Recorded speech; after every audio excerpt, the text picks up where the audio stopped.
Hey, what's up YouTube? Welcome to Play Paint Alive. Hope you're having a fantastic Sunday evening. We are going to jump right into it.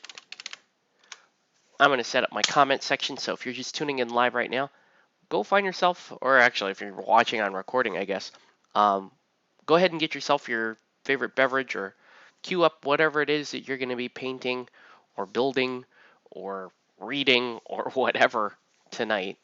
I am going to try to fire up my comments section here, and my normal monitor is very slow right now. Not sure why it is. There it is.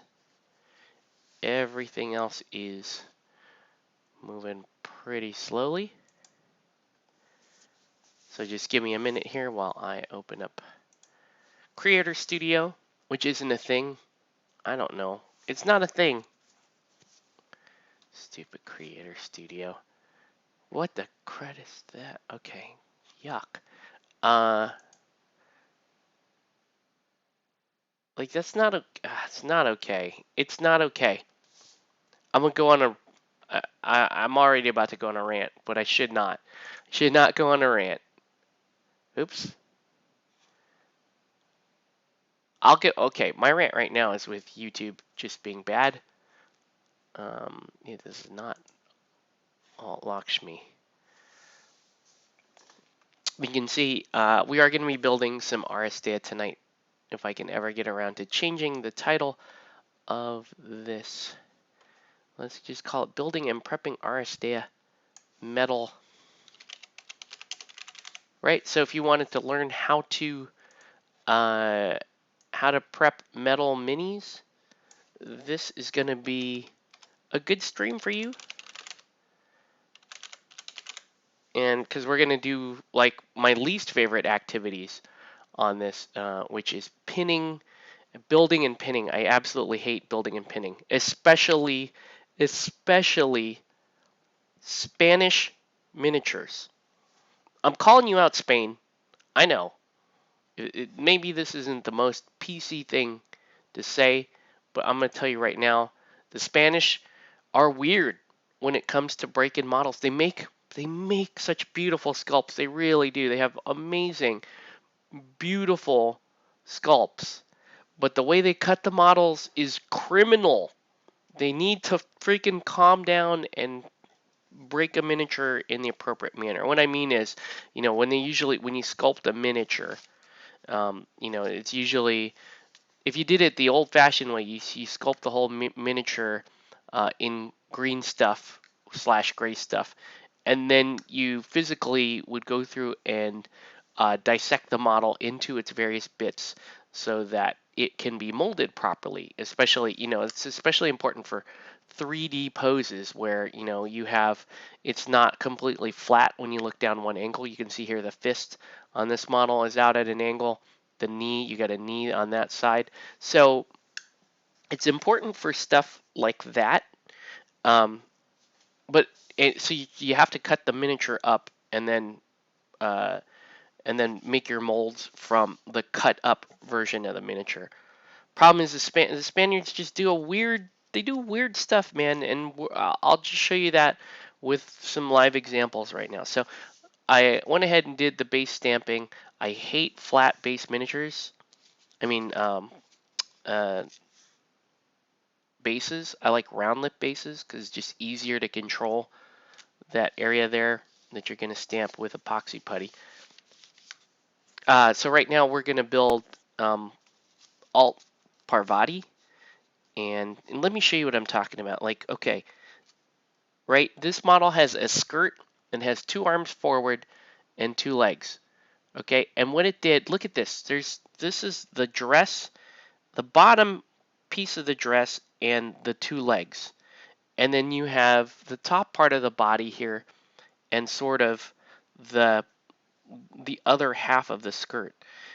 And as you can see, when you put it together, it goes in this really, really weird slot here, which is not even like a square. It's not even like a peg in a hole. It just slides that way. And it's really weird. They had this giant piece of flash here that I have to file down to make it fit, and it's not a good fit. And they could have just cut what they could have done instead of doing this is they could have cut this knee right here. Like if you were a sane human being, you would cut this joint right here and have me pin this knee on, and the skirt would be one piece. Instead, it's this weird, stupid slot that they designed that just flat out doesn't work. I had to cut the peg and file it all the way down. That's what I'm talking about, right? Beautiful sculpt, absolutely stupid way to cut a model. So anyways, I'm going to go ahead. And the idea behind this, like cutting weird like this, is like, this is supposed to be such a good fit that you don't need to pin it, right? And you could make that argument, but I'm not going to make that argument. I think you need to pin this. So you have to pin it anyway, and I have to pin this very strange peg right here. So I have to be pretty precise about where this pin's going in. So it's going to go right there. Right? Well, I already kind of screwed it up because it's off center. So let me see if I can, because I've got to get it right in the center of the peg. And now that it's started to drill down that weird way, it's going to want to continue to drill down that weird way. So I'm going to drill down this way, right? And I'm going to drill a sizable hole in there for that.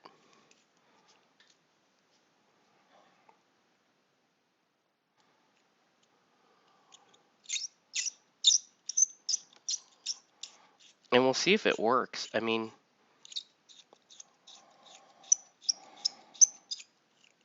it's just such a weird, it's so weird. Okay, and then now I gotta stick, I'm gonna stick the pin down in there. So put a little bit of glue here. Right. And I always like to pin on the peg side, not the slot side. But again, why am I pinning at this super weird angle? Why am I pinning that? That's just dumb. The angle is not smart enough to keep everything in place. Now this one here on the chest, I may decide not to pin it because it's so shallow. The piece is so shallow. I think I should though. I still think I should pin that, which means I'm going to file this here to give myself a flat surface, right? And I just have this narrow little peg here with which to pin. Very frustrating. Okay, so then, and I know, probably anywhere from 75 to 90% of the people who own this model and will put it together will not do this. They will not pin like this because why should they? I don't disagree. Why should they? This is kind of ridiculous, but if you really want the model to be stable, because it's on a tippy toe and it's got limbs pointing out in 5 different directions, then you need to pin it. Right? You need to pin it if you want it to be stable. So I'm going to get a really, really tiny little pin right here and just pin this. Just a teeny tiny little pin. This is above and beyond what most people are going to do. I realize that, but I want this done right. So see that tiny little pin right there? That's what I'm going for, and I want that pin to be angled straight back like that. Perfect. Okay. I also need a pin here on her tippy toe because she's only on one foot, and we got to pin that too. So let's pin that. And she's actually, oh, I gotta file, because she's actually not on a tippy toe. She's on the side. She's contacting the base at an angle. Let me show you how ridiculous this is. Does it look cool? Yes, because you have this angle here. You have this angle right there. That looks really cool. Is it a pain in the ass to pin? Absolutely. You gotta make sure the foot's at the right angle. I gotta make sure I cut, that I filed it down at the right angle, which I did not. It doesn't look like.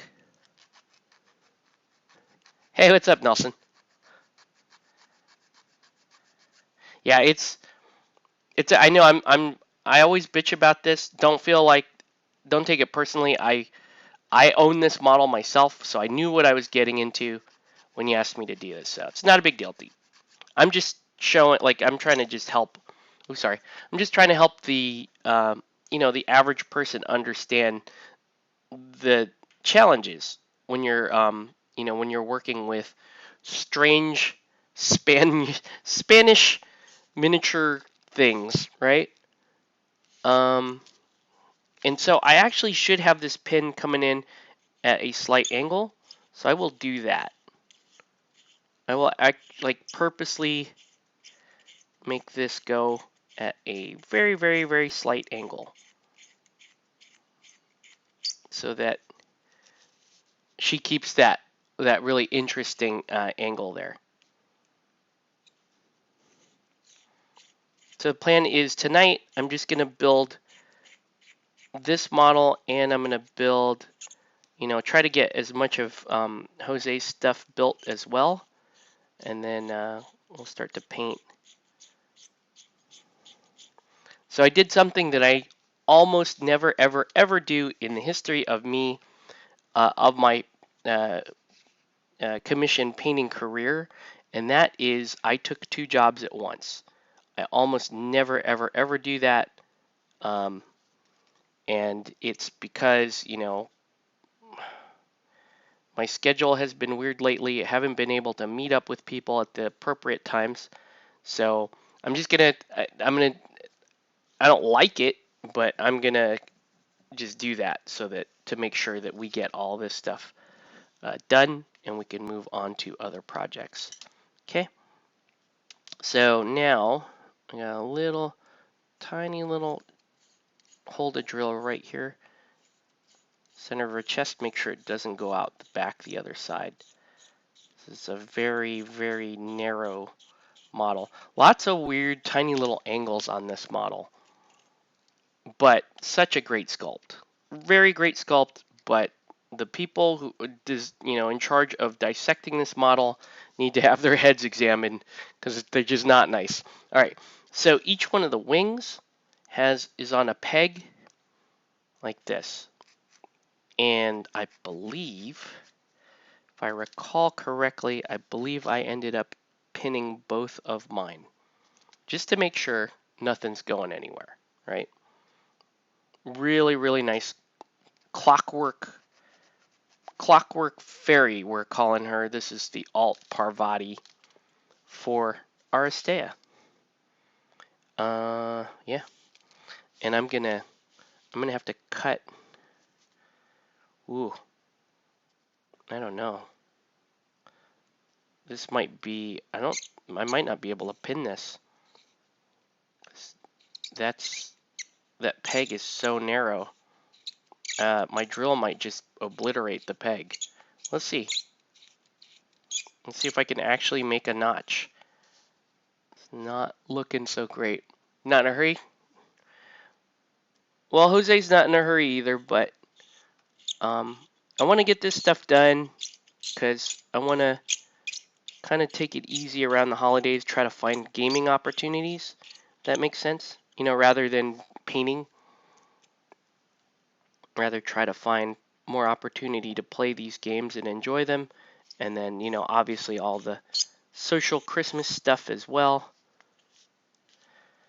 Hey, that didn't work. That worked out okay. Let's try to drill the channel here with the other one.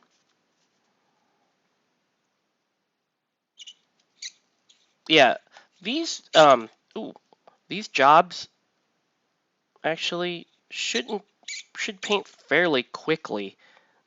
Um, the this is the worst part of it is the build. The build is gonna the build is the annoying part. And Mythic Battles Pantheon is really nice because you don't have to build anything. You just prime it and paint it. Um, so I'm not terribly worried about that half of the commission here. I just need to get this stuff underway.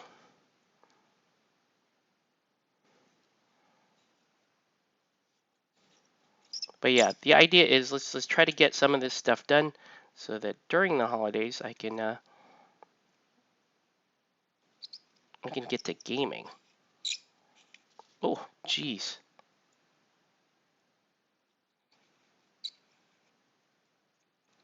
Also, I'm trying to. I've been doing. I've really been hitting the books lately, and working on my homebrew miniatures game. Working on the rules for that. Almost at a point now where I could, you know, bring it to the store and we can try it. Almost there. And that's just the fact that I'm close to a playable, we'll call it a playable prototype, is exciting. Oh man. And I had this thought too, man. Check it out. So, yeah, the Marvel game isn't a thing anymore, but ooh, she needs a good like cleaning and a dust off. She probably needs a brush a paint job, but I could bring out my sweet, sweet girl here for my homebrew game. Um, you can see how dusty she is. She's just been sitting here. It's a damn shame, right? That's kind of the point. It's a damn shame. You have these awesome, awesome miniatures like this and no game for it, right? Well, I got the game for this, and she is gonna be in my game. I'm gonna write up rules for her because she's great. She's the for those of you who don't know, every time I focus the camera prior to doing a stream, this is my girl. This is who I put in front of this camera because we gotta have Emma. Gotta have Emma. Like let me show you some stuff that they need to I need to update their paint jobs, but my game is gonna allow me to feel this again. You know what I mean? Like this is just sitting in my closet. It's just rotting. Why shouldn't we be playing this stuff? Look at uh, this one. This miniature is just insane. Have you seen this miniature? This miniature is insane. Sitting in my closet. It's been sitting in my closet for almost 2 years because the game it was for is dead. It's a dead game. But I don't want to not play these miniatures. They're stupid good miniatures, right? Look at this one. I think you've seen her before. Like, are you kidding me? We should be playing this. We should be playing. Do they? Can you name another company that's making stuff like this? No, nobody makes stuff like this anymore. They don't make these crazy, crazy, awesome miniatures. This, yeah. Look at that. Wow. Again, painted these years ago. They're just sitting in a box, gathering dust, and meanwhile, like we're forced to accept these like subpar miniatures that everybody's making now. Come on, come on. Are you kidding me? Why are we not? It, I'm not. Am I in? Is this not? Are these not the coolest miniatures you've ever seen? That are just nobody makes anything like this. Nobody makes anything like this. You know, my paint jobs from, I don't know, three years ago or whatever, 4 years ago. They could use a little bit of an update. But just look at the sculpts, man. Imagine I have boxes of this stuff just sitting around. Nothing, nothing to play. Look, nothing to play. Are you? Who's Games Workshop? Who? Who? This is a metal miniature, dude. So yes, designing my homebrew so we can play those things, and that's it. That's all I want to do. I just want to play really, really, really nice, high quality miniatures, and it was it's kind of like what I was telling you earlier about this game. Is this game the experience of playing the game? I'm not talking about the physical, the rules. I'm not talking about being in the weeds, talking about rules and balance and stuff. I'm talking about your experience playing the game is as close to the ideal miniature gaming experience as I can think of. Okay, right? It's like I was saying, it's a you paint a low number. You want to paint a low number of high quality miniatures that are just absolutely, you know, chalk to the brim, full of character, and you're excited to paint them. And every time you pick up the paintbrush to paint them, you're doing that because you love the piece, not because, oh man, I need to paint, 9 more of these to make up a squad. And I need to paint 45 miniatures so I can min-max on my list here, right? This is talking about Aristeia is you paint 4 miniatures. That's the absolute minimum, but 4 miniatures that can be super super high quality miniatures. Then you play your game. Your game is hyper portable. Your game, you could play it at the bar. You could play it on a coffee table or smaller. You don't have to carry, a suitcase full of terrain with you. You don't need to have, a 6x4 mat. You don't need to kick people out of Comic Quest so you could set up a game for your friend. This is a hyper portable game. Then you play your game. Your game is done, at the the 45 to 60 minute mark, right? 45 to 60 minutes is, in my opinion, that's all you really need for a good, deep tactical experience. You should be in and out of your game in an hour. That's my opinion. These are all leading to the best, in my opinion, the best miniature gaming experiences. There's no list building. The ones that's got wings and mech looking. Yeah. Oh, you're talking about this dude right here. Yeah. Yeah, dude. I'm telling you, you can't get that miniature no more. They don't make it no more. It's for a game called Anima Tactics, which was an okay game, but I'm writing rules. Look at this guy. Look at that dude. Come on, man. Come on. Some So many good miniatures. What else do you want to see? This is just a shit on my desk, dude. This is just the stuff that I was like, oh, I'm gonna write rules for this. I'm gonna write rules for this because we need to play it. Anyway, but yeah, that to me, that's the ideal miniature gaming experience, right? In and out of an hour, playable on a coffee table, 4 miniatures, all with really high character, um, and no stupid list building, no min maxing. Everybody's a character. Play play the miniatures that you really like. There's no factions. Aristeia has a lot going for it on paper. It really does. Is it my favorite miniature game? No, it's not. Like I said, it has a lot going for it, and I really like it. But when we start talking personal tastes, then That's my minis now. How much? I know, right? I have lots of that, Nelson.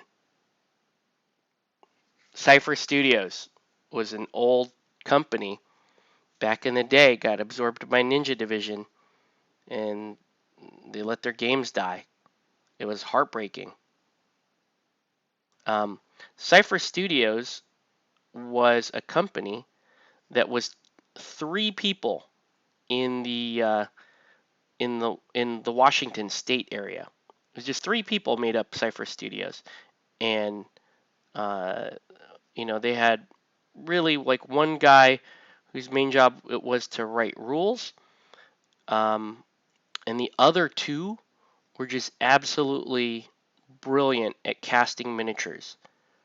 Right, Kai Nesbitt um, is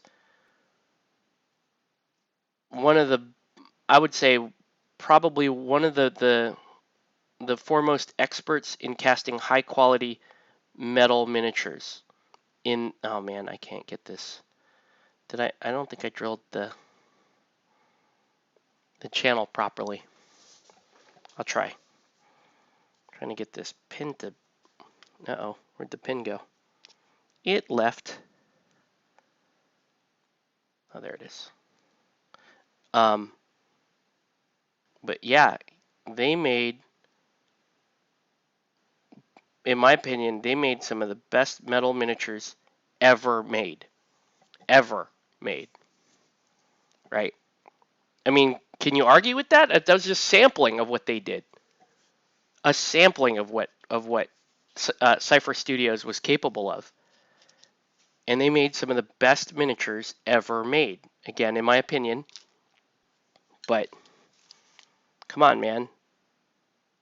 How many miniatures have I built and painted? Thousands, thousands and thousands and thousands of miniatures. So I feel like I speak with a little bit of authority here when I say yes, those are the best metal miniatures. I think that's the best metal miniature lines I've ever worked with. They're that good.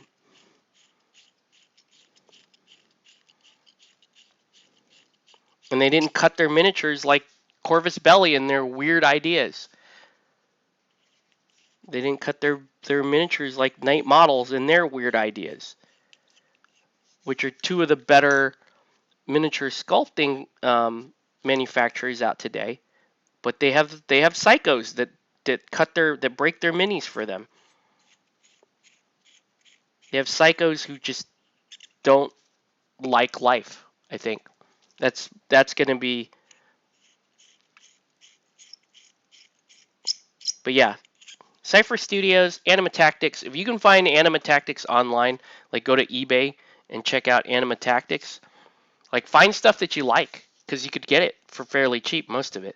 There's some limited edition um, Anima Tactics miniatures that are worth hundreds of dollars.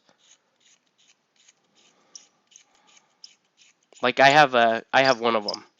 I have one of those limited edition Anima Tactics minis. It's worth like $250 or something like that.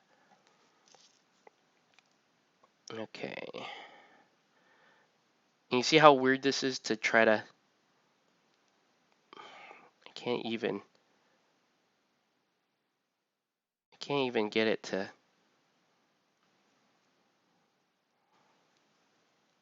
Oh my gosh. What is going on?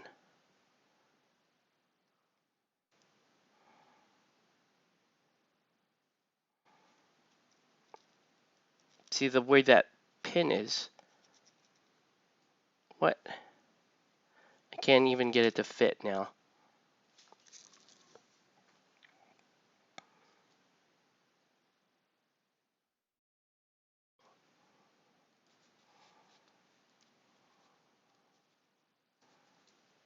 Oh, that's so weird. Come on. Come on.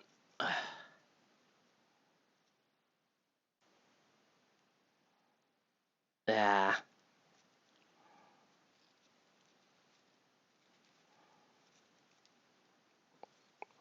Yeah, I can't even put the pin in right. because it's not you can't just pop it straight down. You have to slide it in. Oh my gosh. Why would you do that? Okay, okay. I'm gonna have to pull the pin out. So you can't, I guess I didn't pin this the last time. I thought I did. No. What if I, hold on. What if I move the pin to there? Will that work?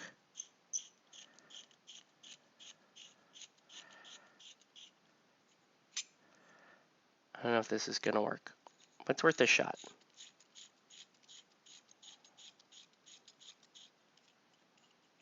Okay. Let's see if that helps.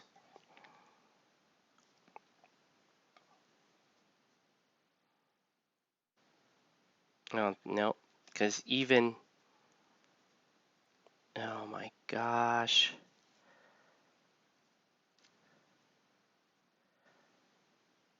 It really has to slide in. You can't, oh man. So I gotta pull that pin out and it's not gonna be as stable.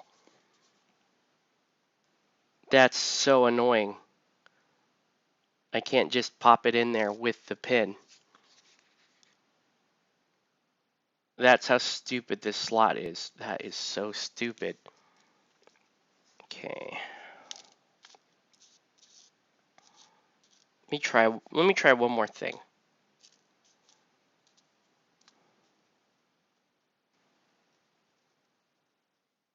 Because I just want it to be,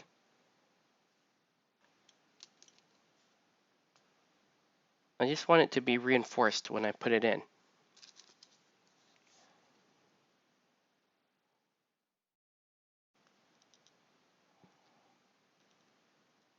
Nope.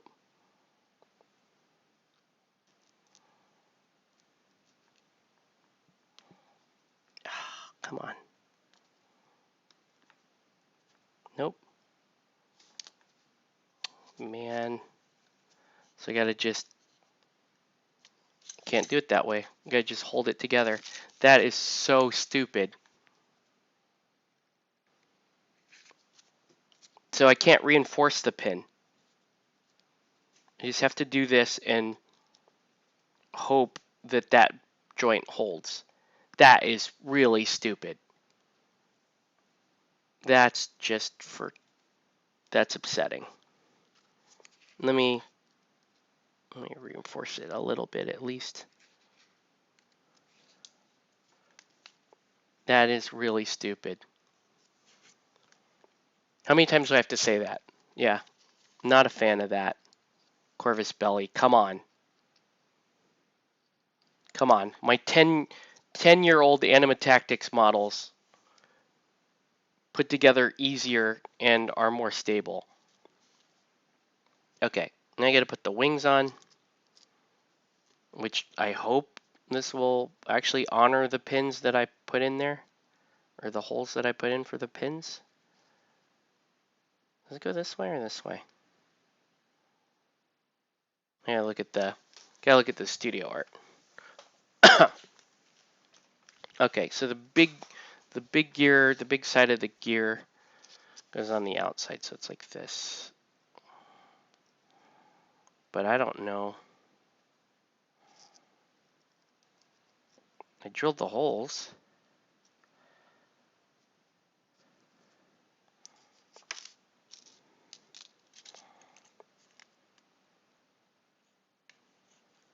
Corvus Belli. There's the hole right there.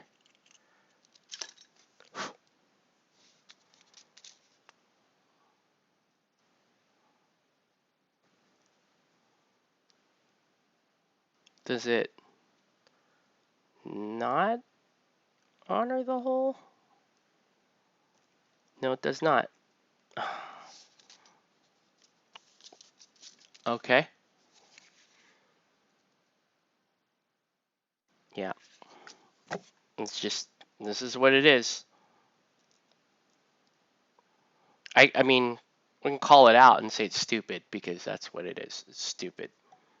These are not um, these are not as strong a joints as they can be because Corvus Belli thinks they're doing us a favor with these stupid cuts that are supposed to be more structurally sound, but there's nothing more structurally sound than pinning the miniature. Just let people pin their miniatures the way you're supposed to. You know what I mean? It's almost like if a car company went out and said, "Oh yeah, we're gonna make your car easier to control with an automatic transmission," but you need the control, you need if you're talking really um, good control of your driving, then you need to be in a manual transmission. Very similar. This is like a bad automatic transmission here. I don't know if it will honor this pin. Yeah, there goes the wings because it wouldn't let me pin them properly. So the wings don't fit. That's barely gonna fit. No, it's not.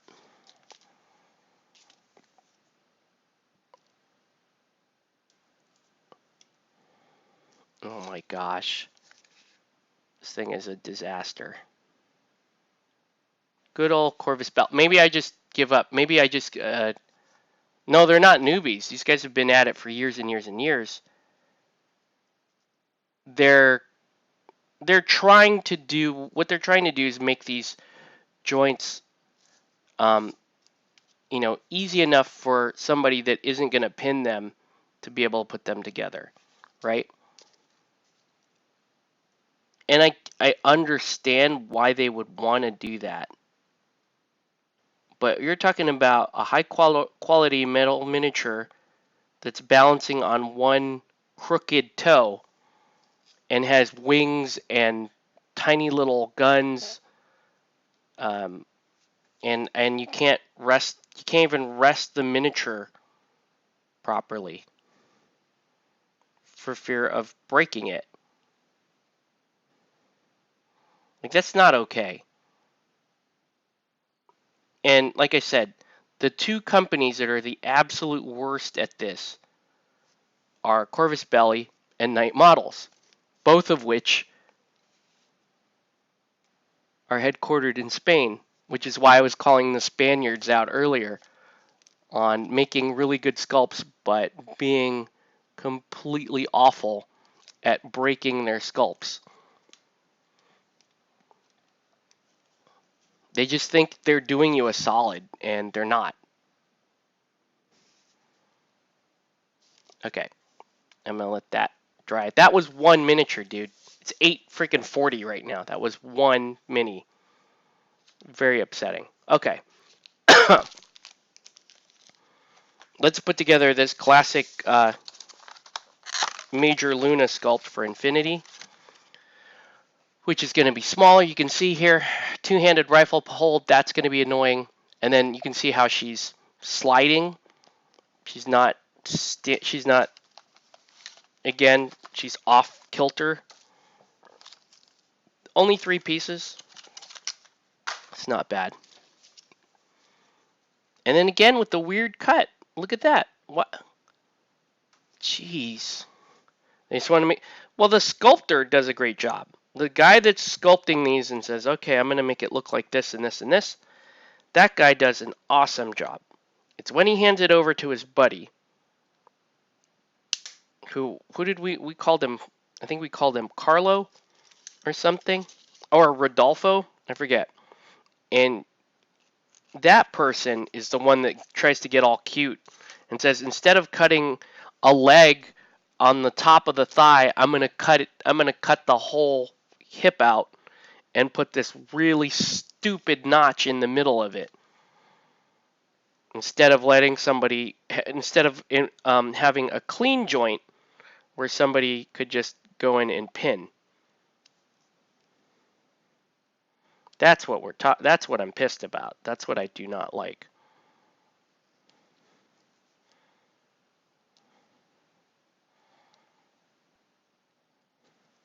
Yeah, that I do.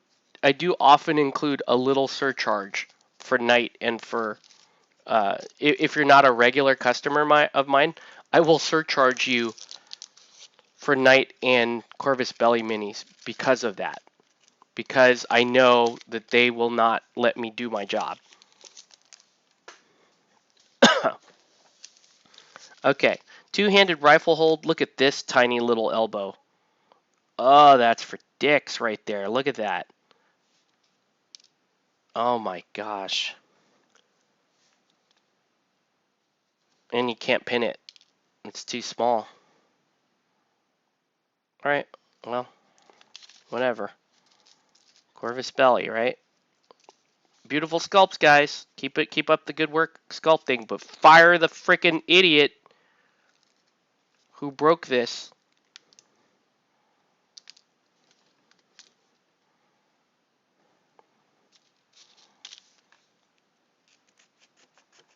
Alright, what's that? Gotta do lots of little cleanup here on the rifle.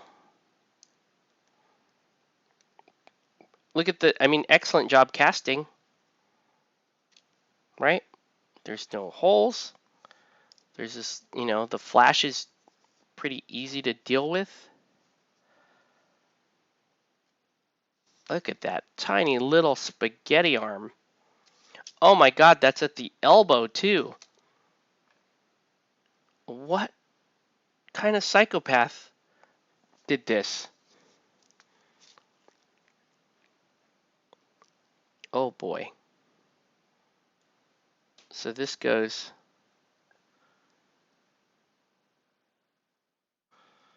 Yeah, that goes like that. And you can see there's a peg there. And it doesn't quite fit the peg. Thanks, guys. Good job.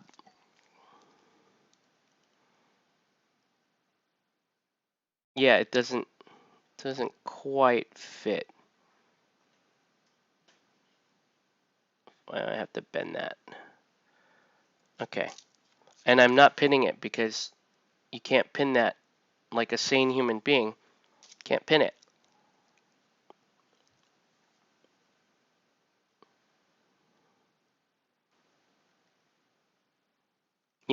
It does make me, in a way, a little bit slightly relieved that night models went to resin, but I feel like the resin, even after all this pinning nonsense, the resin is still more of a problem, in my opinion, because it it's like it's just harder to work with. The experience as a whole is still worse than this.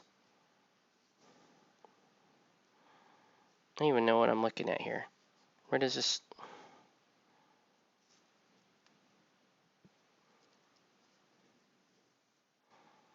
There we go. It goes right there.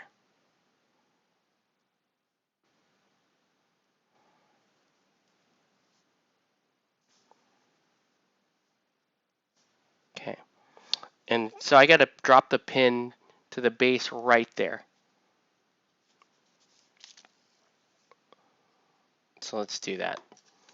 So let's put a little teeny tiny little hole there. Right here.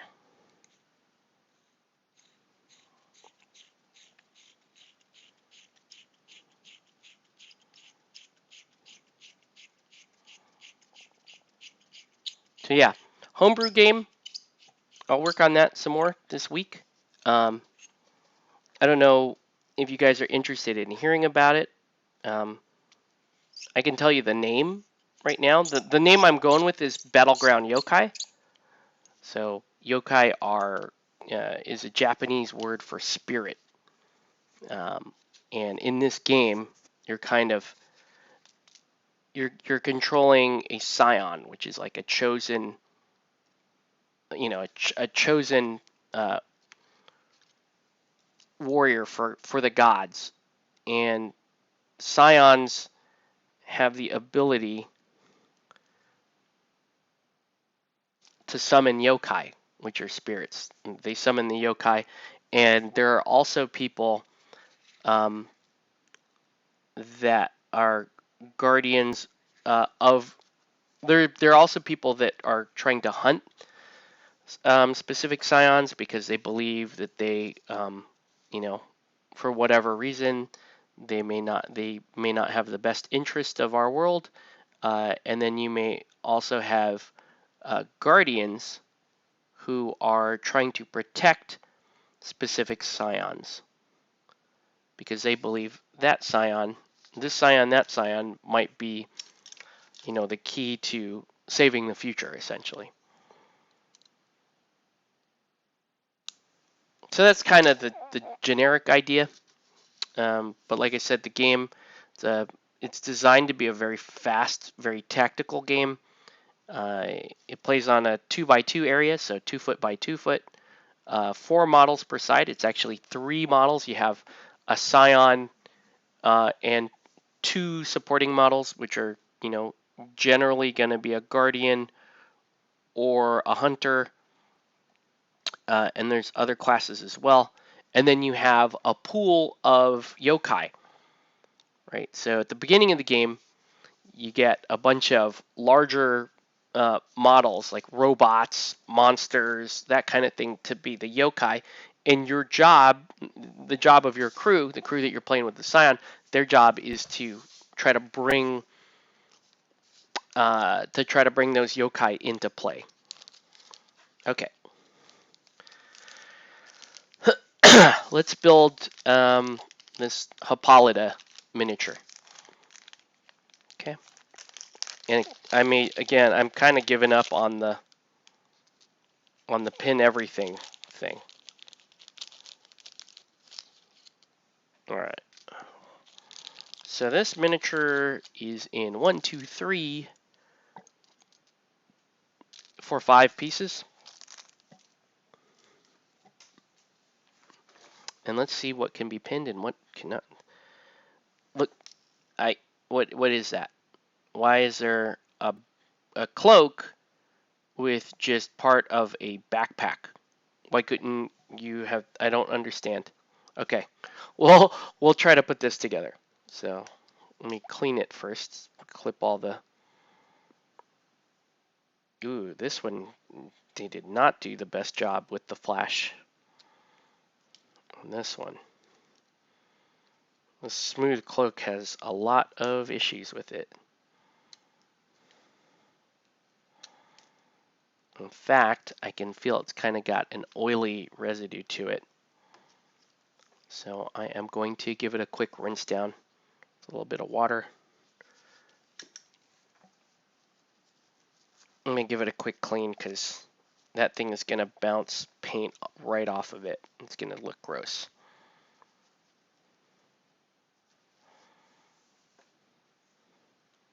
Again, this is still better than a resin mini for that. Okay, then she's got, looks like she's doing a leap off of some, I don't even know what that is, some sort of weird platform. I'll clip the bottom of this off. All right, so I gotta file that down. That's where the pin is gonna go.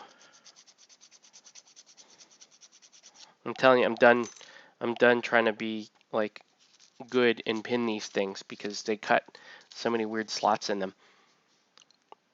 This goes like this apparently. What? Oh, it goes like that. And I can pin that actually. Because that's just a regular slot. I can pin that. Alright.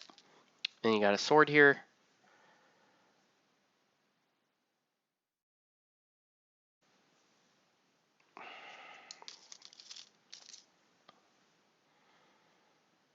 Okay. So yeah, let me know in the comments what you're working on or what you should be working on. Just building some Aristeia / Infinity models. We had a cool thing at the shop today. We had Corvus Belli, kind of a hobby day. So you could play Infinity or Aristeia. You could also bring your paints and work on your Infinity or your Aristeia projects. We had a lot of people playing Infinity, and we went down. Me and Jose went down to play some Aristeia. So it's pretty cool.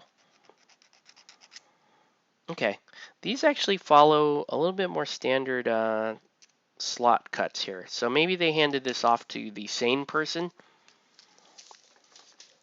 instead of those other ones, because I can actually pin these. I don't have to, and I would be much happier pinning these. So let's do that. Do I have enough pins here? 1, 2, 3, 4, 5. I need 5 pins. 1, 2, 3, 4, 5. Okay. They're a little long, but let's go ahead and pin. Let's do what we do.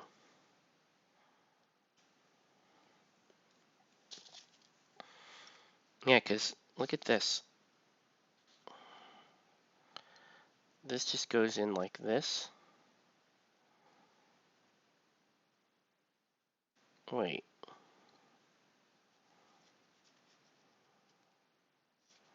Oh, it goes over the shoulder like that. Yeah, I should pin that.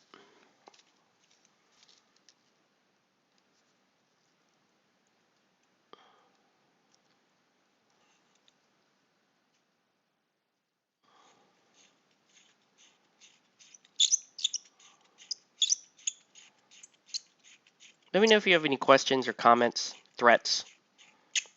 You know, maybe you can try to talk me into watching the Rise of Skywalker. No, you can't. So, spoiler alert, you're not going to get me to go watch that. I should be working on terrain or my modular table panels, but it's so much more comfortable here on the couch. Agreed. Yeah. I've been sick as a dog lately, man.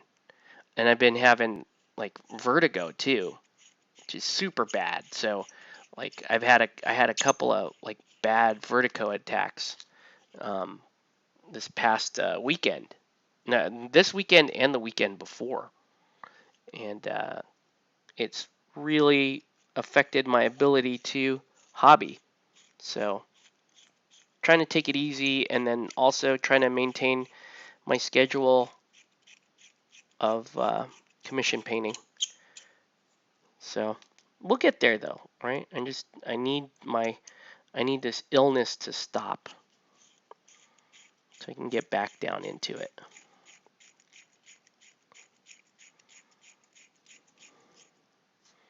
Okay. How's it going, Gene Jordan?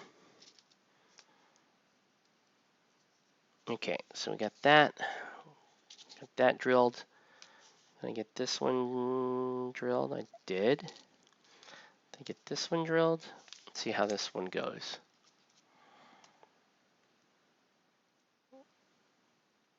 So this arm, I think.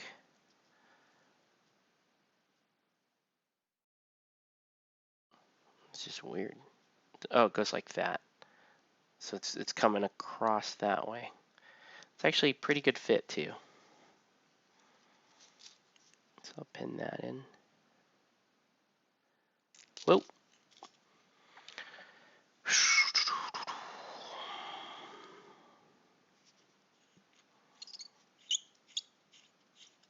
But yeah, being sick has been really rough on my painting schedule. So I'm trying to get back into the rhythm of things.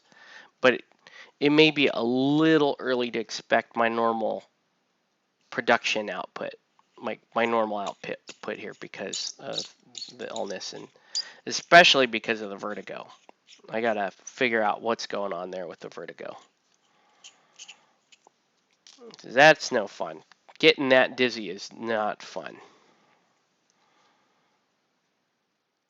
Okay, Why isn't the peg on this leg? Why is it on the main body? That's just weird. Whatever. Whatever. We're going to make it work. In a case of vertigo-like symptoms a couple weekends ago, but I hadn't eaten and overexerted myself. Now sometimes, like, it was happening with me, like, when I woke up in the morning. I would wake up in the morning and then, we would try to get ready, go to breakfast, and then right when I would get there to the breakfast place, I would, the whole world would start spinning, and then I would just vomit. It would be spinning so violently that I would just throw up. And I'm not really a chucker, but I would throw up whatever was in my stomach, which is like it's first thing in the morning. It's like 7:30 in the morning or whatever. So I would just be throwing up liquid, just whatever water, whatever was in my stomach, I would throw that up. It was really, fairly awful. And then, and then so I'd throw it up and then, try to rally. It usually required me to lie down for about, 45 minutes to an hour to get fully over it. And then I was fine. But, with the flu, like, all your vessels are already, swollen, and you're still all your inner ear stuff, the liquid in your inner ear is all swollen. So it's even worse right now. So there's a combination of that going on and the vertigo, which is just bad. But, we'll work through it. We'll make it happen.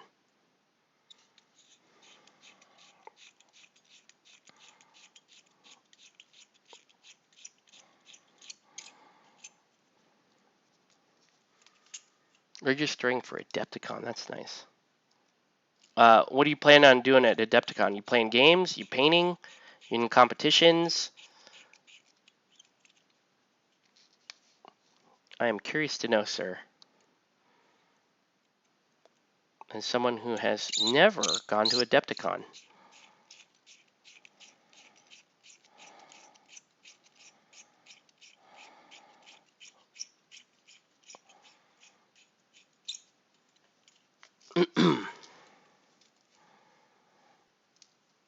I'm not sure what I would play if I went to Adepticon. Guild Ball, I guess?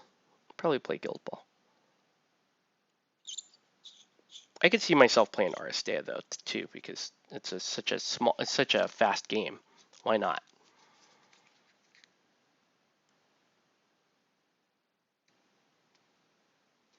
So put the pin in there.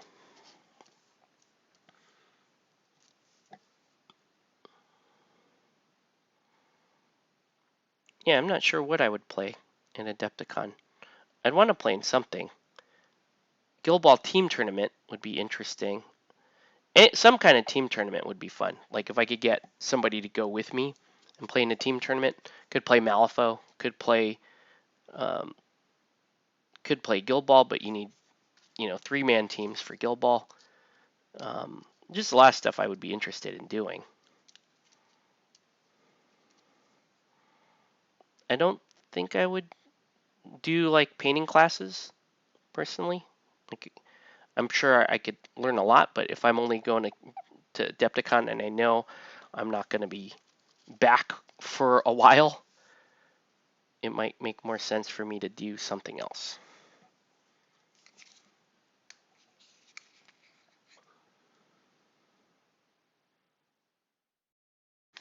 Okay, look at this. I'm actually going to use the pins for this model.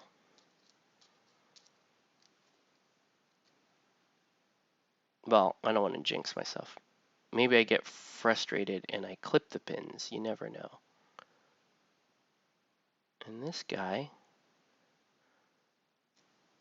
I can't seem to find the hole there for this pin. Plans to visit online gaming friends, attend workshops, see the vendors, and look for more bits and games to buy. Nice. What games are you currently playing regarding tabletop?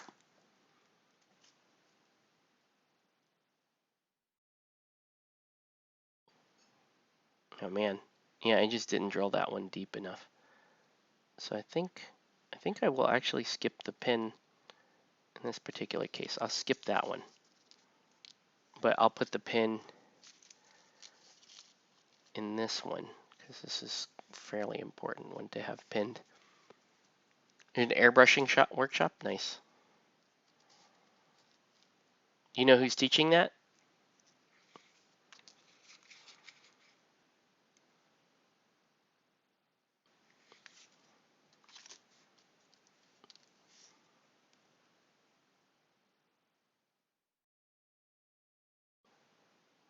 I would consider going to a Geraldes airbrushing workshop because his airbrushing stuff is awesome. It's just bar none great. Okay, let's go ahead and let's put this leg on. Ooh, got a little bit of flash there.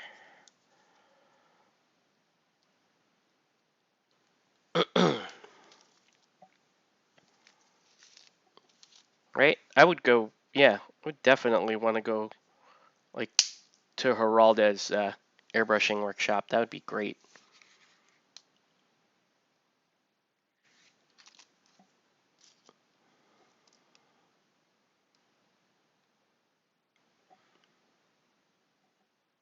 $40K Apocalypse Kill Team.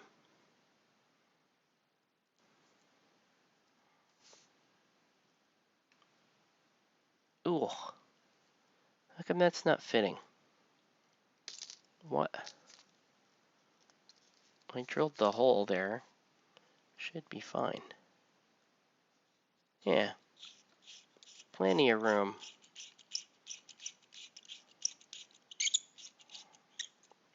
Yeah, should be plenty of room.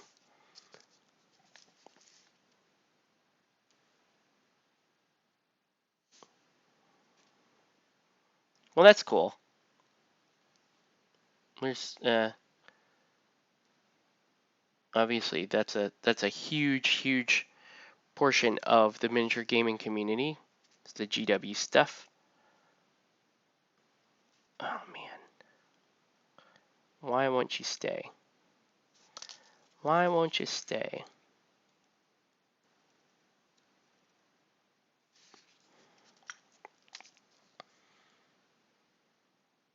Oh, Caleb from CK. Oh, cool.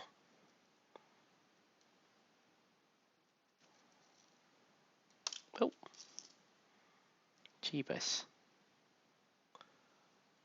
Oh, yeah. This is the other problem.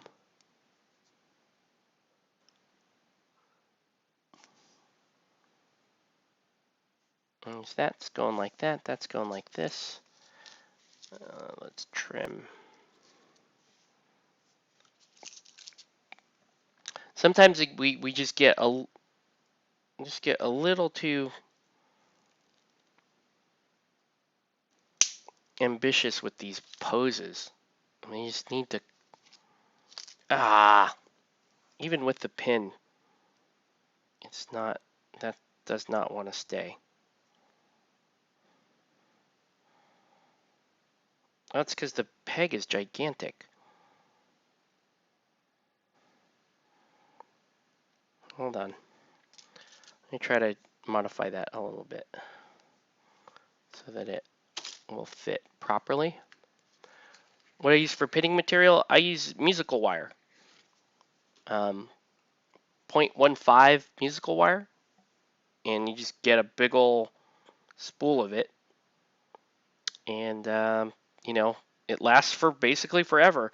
The only thing you have to be careful for is when you're cutting pieces of pin, it's so high tension, it's just going to fly and stab you. So I always wrap it in a rag or something when I cut it so that it fires into the rag. Because it will fire when you clip it.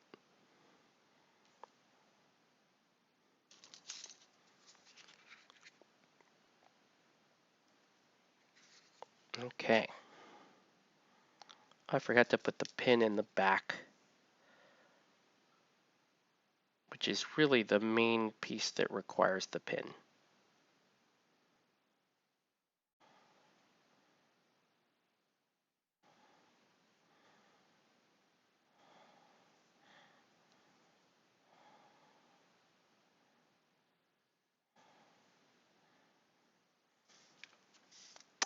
Let's see if I can. I had a. That's a good length pin.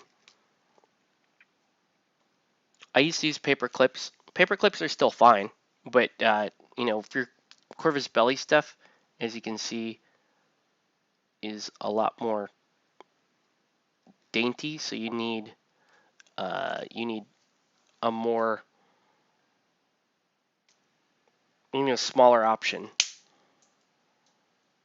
So I find that this 0.15 musical wire is perfect for that. Geez, that's really just not going to stay no matter. It just does not want to stay. All right. I still use this, I'll still use rapid set if I have to. Don't look so pretty, but it'll stay at least. It'll stay long enough for me to finish putting this together. And then I don't know if we're going to, well, how far we get, if we get to priming tonight. We might be able to. We'll see. Okay, next.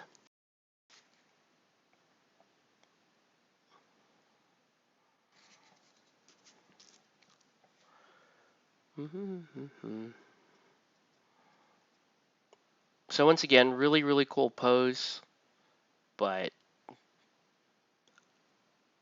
I don't know that the aspects of the pose that make it so difficult to put together really lend to it being a great pose. I don't think any of that made sense. Never mind. I'm just saying the juice probably wasn't worth the squeeze. How about that? That's all I was trying to say there. Okay. And I believe this goes like this. Is that how that goes?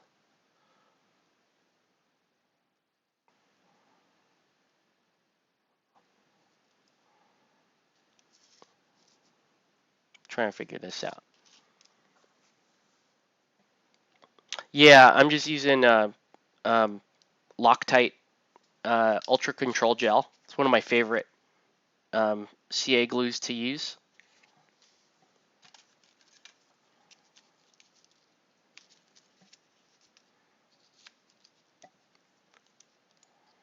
So I use that. I'm also using a little bit of Instaset as well.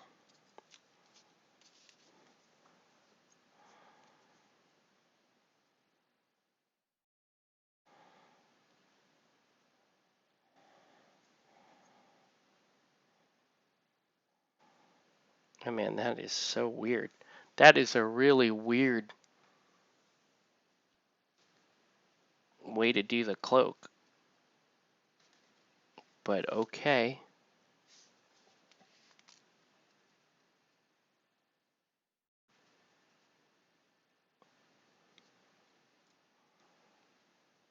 It's not the best fit either. Oh man. Alright. Yeah, that is not a great fit.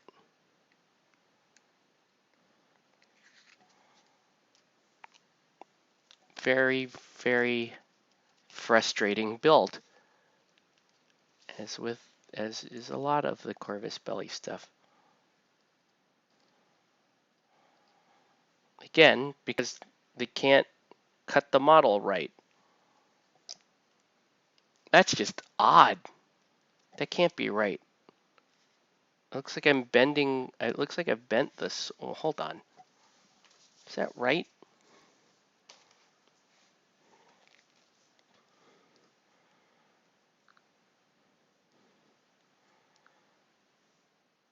Oh, no. That's wrong. Okay. Okay. Oops. That's why it does not interfere with the sword. It goes like that. Okay. That's better. Well, that's a relief. That's a relief. That's much better. Okay. Let's redo this. What do I do with that? Okay. The backpack actually goes over the cloak. It's just the Infinity's kind of weird that they have models that have backpacks over their cloaks. But I had that cloak flying up like it was a Malifaux miniature. Because Malifaux does that. They have the cloaks that go like way up, like straight in the air. And you're like, wait, are they falling off a building? Why is it going like that?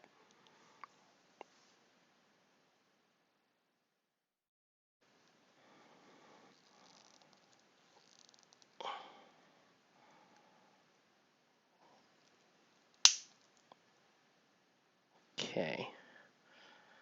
So that's looking good. Let's put the glue back on that. And let's get Hippolyta done. She's going to be very fun, I think, once we get to painting. Right now, she's just a very annoying off-balance miniature to me, which most of these are. Most of these are. And, like, don't get me wrong, I love these sculpts, but if they could get away with toning down the angles of these sculpts just a little bit, and I don't think anyone would complain. Except for the guy that is breaking the miniatures that thinks that he has to come up with a new brave formula every time. Oh, I'm running out of this glue too. That's not good. Okay, so let's put this on. So yeah, this one does go on in the more standard way. Why can't I get that? Here we go. Oh.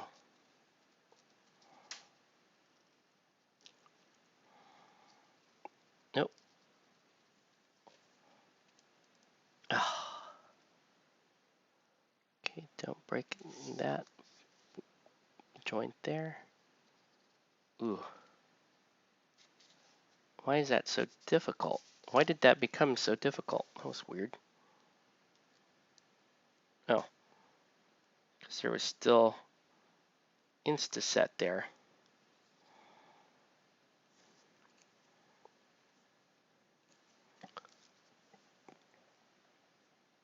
Yeah. Gosh.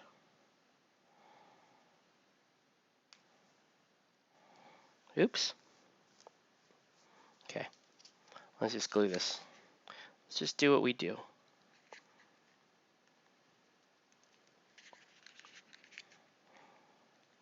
I have to crack open another pack of this, which is okay.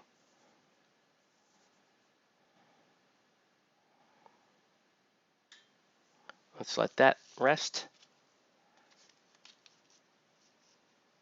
and hope it stays. Okay, let's move on. Next is gonna be this looks like the other Metal Valkyrie, not the Gen Con Metal Valkyrie, but the Infinity Metal Valkyrie. Who has a tactical rock? Oh, I hate that. I hate tactical rock. Okay, well, let's do that. That's another thing. It's another thing that, again, I'm calling you out, Spanish sculptors. They love to spread the legs out so far. Infinity, you're spreading the legs out and you're using 25 millimeter bases. Guys, please, can someone, they do that. If you look at Knight models, every Robin miniature, or almost every Robin sculpt, they like do everything they physically can to not touch the base. So their legs are like spread out so far that they're nowhere near touching the base. Like, look at that. Why?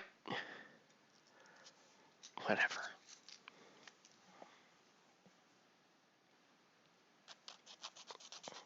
Yeah, this is.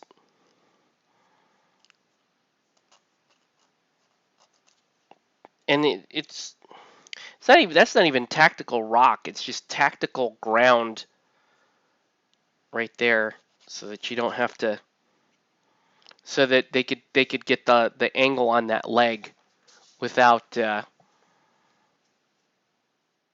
without it falling right off the base.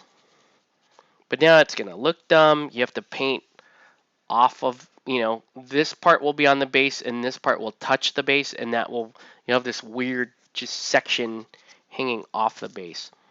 Okay, this I kind of like, that this arm here and the ponytail and the head are all, but look at that weird cut. Look at that. See that? Why couldn't they just cut it like a regular model? So I'm not going to pin this either, because there's no point in that. It's a weird angle. I won't be able to get the pin in the right place. Man, I know I'm bitching a lot, but right? I just come from the place where you have a model, there's an arm to pin on or whatever. You just pin the flat part of the peg. You drill into the other slot, and you have a join there that is very, very strong. So that's going to go like that. I'll put,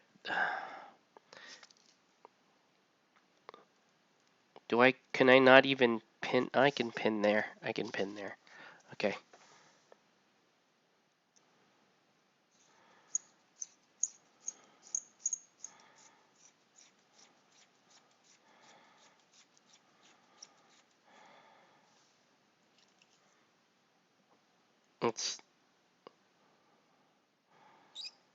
They're just trying to get too cute. Like, stop. Just make a good model. Make a good model and make it so, like, the people that can reinforce their joins with pins can actually do their job. All right, now let's do that. I can't even see where the...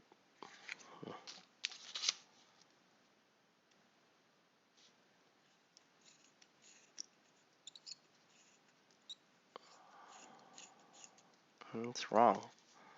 It's the wrong place for the pin. Pin should be back here.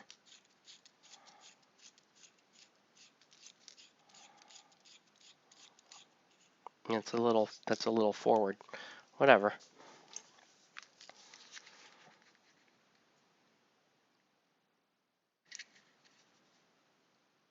Oh man.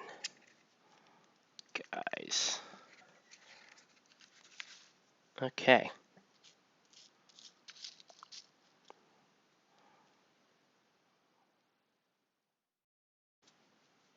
So we'll do that, put that there. Hope for the best. We'll clean this up. Look at that weird slot on that.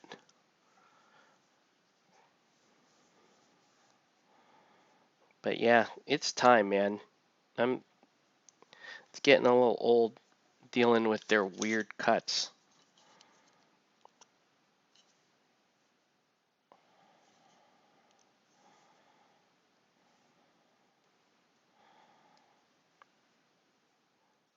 It seems sometimes like they are trying to make a normal cut, but it's like whoever this person is, they can't just cut a limb correctly. It has to be, oh, that's so weird.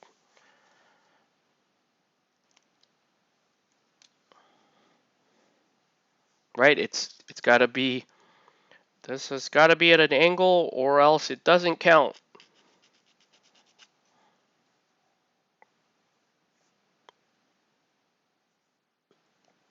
And I feel like they probably spent a little bit extra getting the tooling just to be able to do this. Oh man.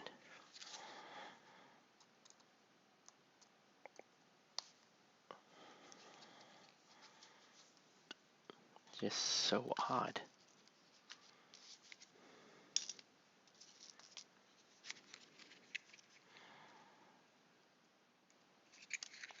Okay.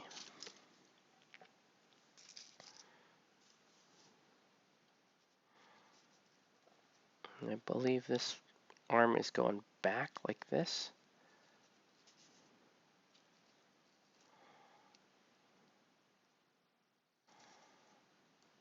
Or is it going back or is it going forward? I think it's going back. Yeah.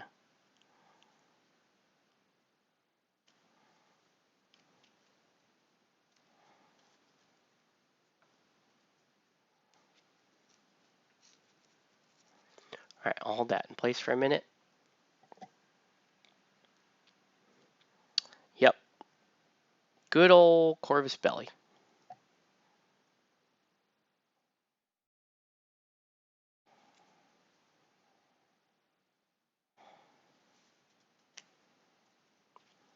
Ay, ay, ay. Please stay. Nope. This is, again, this is why you pin. So that, like, that would have gone in super clean and you would have had no issues there. But anyway, we're almost done with her. And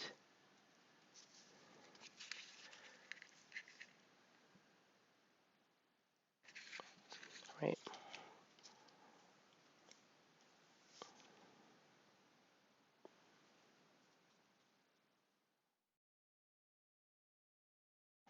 Okay. So there's that. And then the last piece I think I'm building is, I think, Locksme, who also has Tactical Rock. Because, again, they can't just leave it alone. Ah, there goes the arm. There it goes. Ah. This is supposed to be better than pinning Corvus belly. This.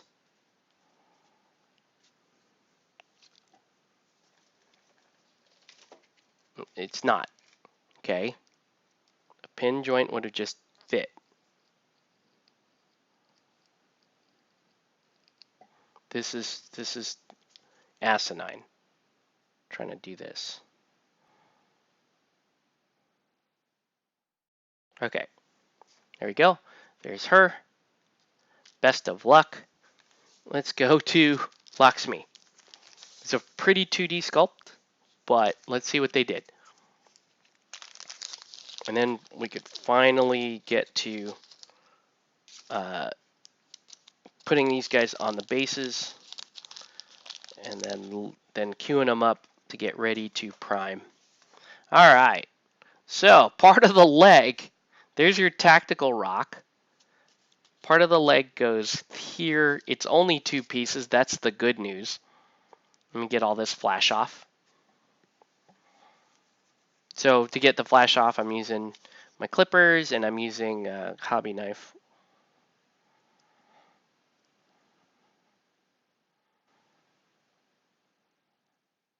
I find it interesting that Locksme has a gun because I don't believe she even has an attack in Aristeia. So for Infinity, at least they gave her a gun.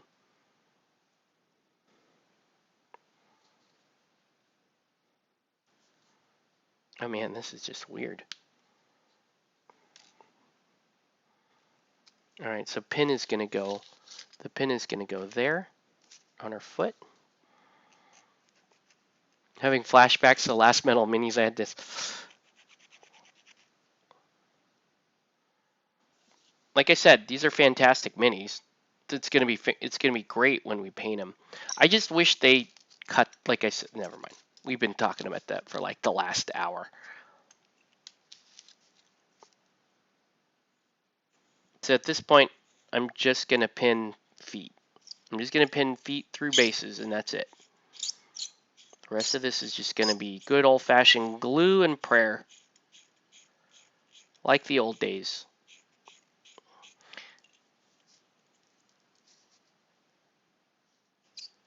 This is a bad example, though. Like, this is bad behavior. In my opinion, it is. Because I like to pin everything. I like to pin everything. I like to make sure it's all going to be stable. especially commission pieces, because people are paying me to help build their stuff. I had one client that, for whatever, like, I would pin his stuff and put it together, and then he would, ham-fistedly play with his minis and just break them, and he'd bring them back to me expecting me to fix them for free. And I'm like, dude, it doesn't work that way. Like, I put in extra effort to build them and make them stronger for you. I can't help that you're a Sasquatch and that you handle your miniatures that way. So look at that. The hand. There's a hand. Can you see that? There's the hand and there's a leg. Why would you cut the miniature that way? You see that? That's just asinine. Why would you do that? Now, I could pin through that wrist, but am I going to? No. I'm not going to reward poor behavior on behalf of, I have a great idea. No, you don't have a great idea.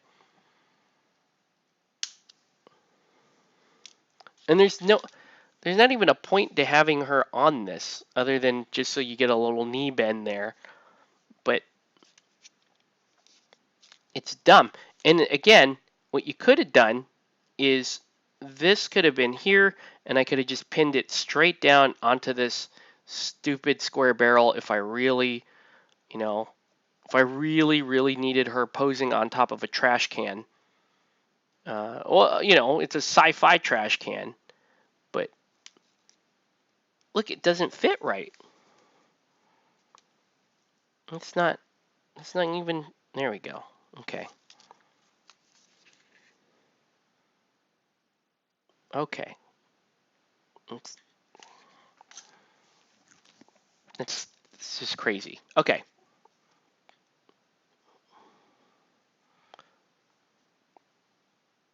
Yeah, like I said, you're getting a little bit of a knee bend there. You could have done this exact pose without the stupid trash can that she's leaning on. It's a great miniature, again, but does not need to involve a trash can.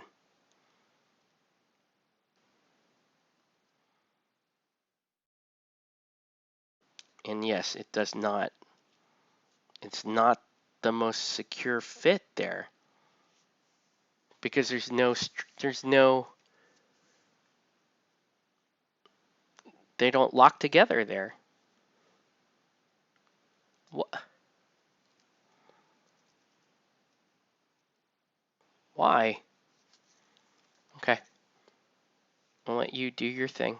You go there. I'll let Lakshmi live her life. Oh, no. She does not want to. She wants to break off from her trash can.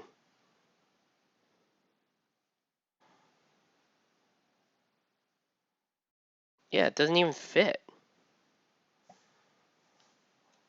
Okay, why are we doing this? All right. So, once again, if you're just joining us, welcome to Play It Painted Live. Let us know what you're painting and what you should be painting. Tonight we're building Spanish sculpts. And I'm talking about the idiosyncrasies of working with Spanish sculpts,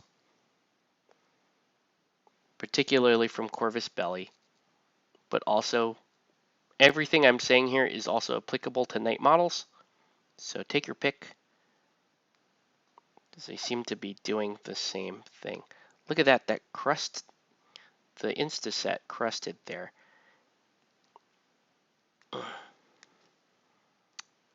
cannot, it looks like that might have actually fit. That might actually fit. I'm going to reinforce it just a little bit on the back side here. Okay. And then once again, spit in a prayer. There we go. Can we build one more? Let's build one more. I have a base made for, I'm going to build Sorry, guys. I'm going to build one of my Musashi miniatures. I'm not sure which one I want to build, but let's build one because why not? We're this deep into the prep. Let's build some Musashi.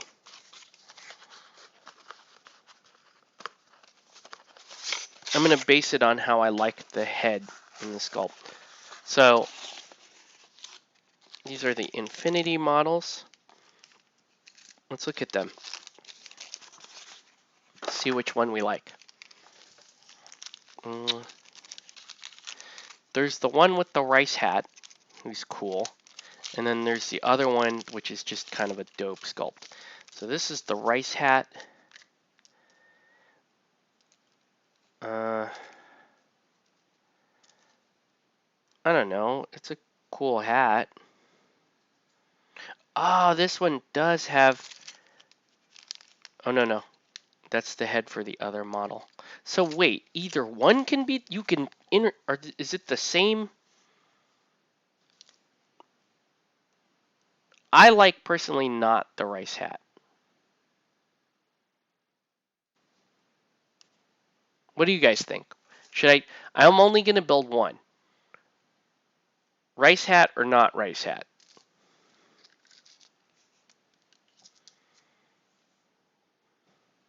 I'm gonna leave it in the comments here for a minute, and I'm gonna figure out which of these two poses I'm building.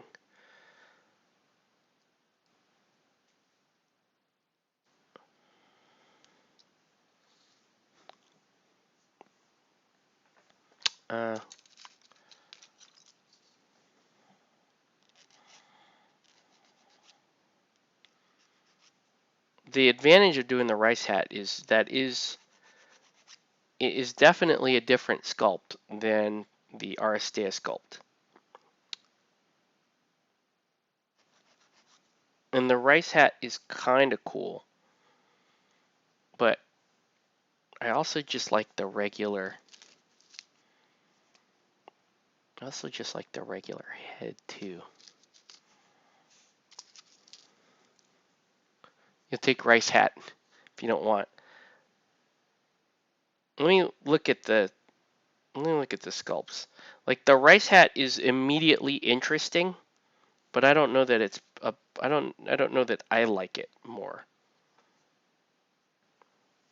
And then, I bought this and then I thought to myself, well, honestly, I still really like Chibi Musashi the best. Mushashi, sorry, which is a terrible name. Mushashi? That's terrible. Why can't we just call him Musashi because he's supposed to be Musashi?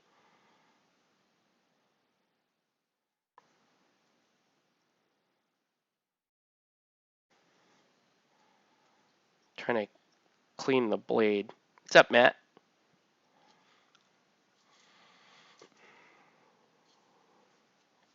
And I'm trying to get these blades nice and clean. That's always annoying.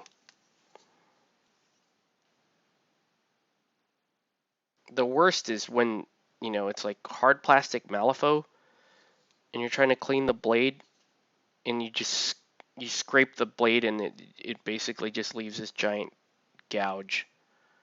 And it's hard plastic, so you can't do anything about it really. You can't file it. Like I can see how that I still have that little fuzz right there. I can file that down. Make this blade look nice and straight. Right? Just get a little nail file. There you go. Okay. So this one here, this pose.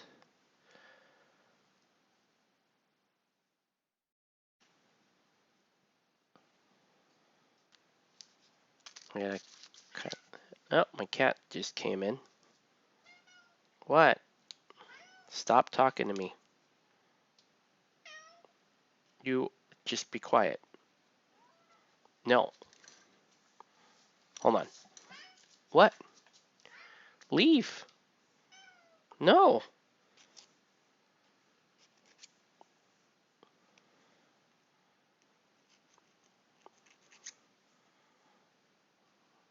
know what he wants. Maybe he's down here to tell me there's a fire or a flood. Maybe he's like, you know, trying to be Lassie.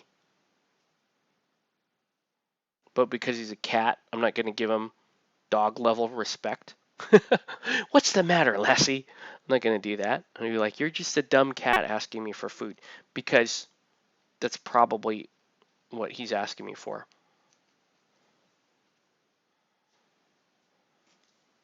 Come on, cat. Okay.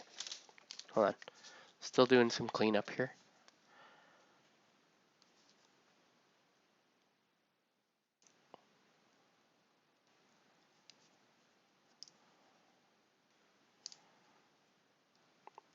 Okay. Let's have a look.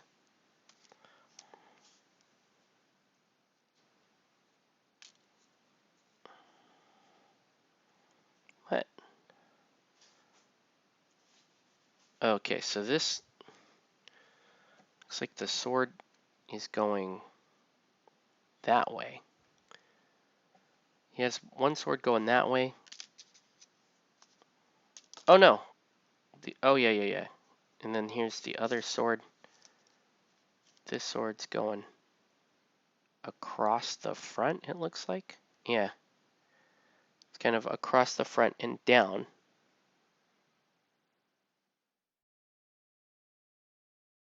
The hell? Is that right? No, that's right. That's across the front and down. Like that. And then this one is across the front. Oh. That is nothing like the art. What the hell am I? Oh, okay. It's because the art has it's like this. So this is the pose of that of the rice hat guy, which is this pose, that pose right there. But I like this pose better. I don't know, man.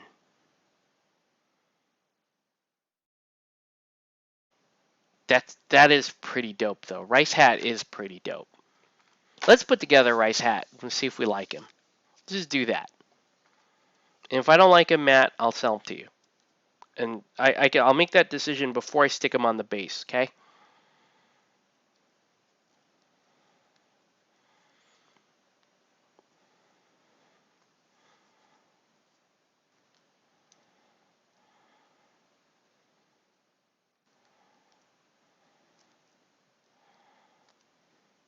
All right. So we will put him together with the rice hat.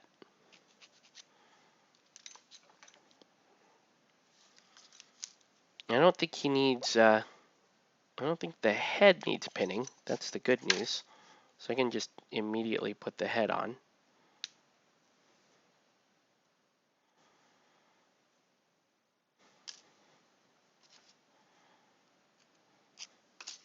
This one doesn't have the head. You know, what if I put together, what does the rice hat look like on this body? Does it look cooler? If I, it doesn't look like it's even gonna fit though. Hold on.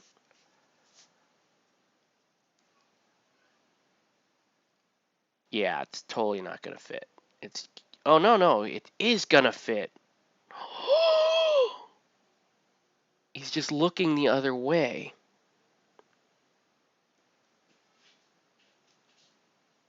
Oh man. Oh the baby. I might have to do that. I might have to do it that way, dude. This is the better sculpt. I like this sculpt better. Because his pose is cooler. Oh shit, son.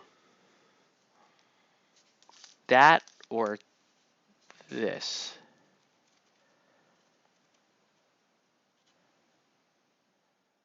Oh, they're pretty interchangeable, frankly. It's just how you want the swords to go. I like the one with the sword going straight up though. That's sexy. Like, that's dope. I don't know.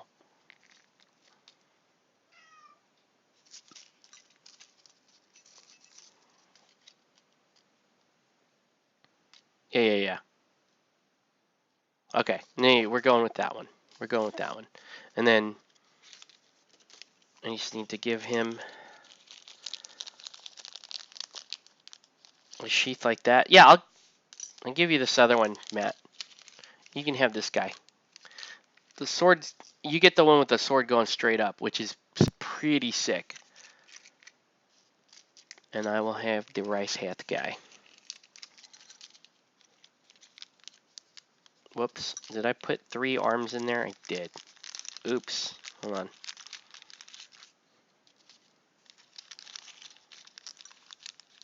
Maybe you can like mix and match the entire sculpt.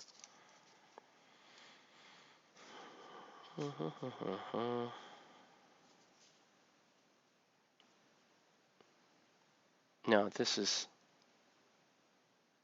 yeah, that's the one. Okay, so I'll save you this one. There we go. All right, and let's build this dude.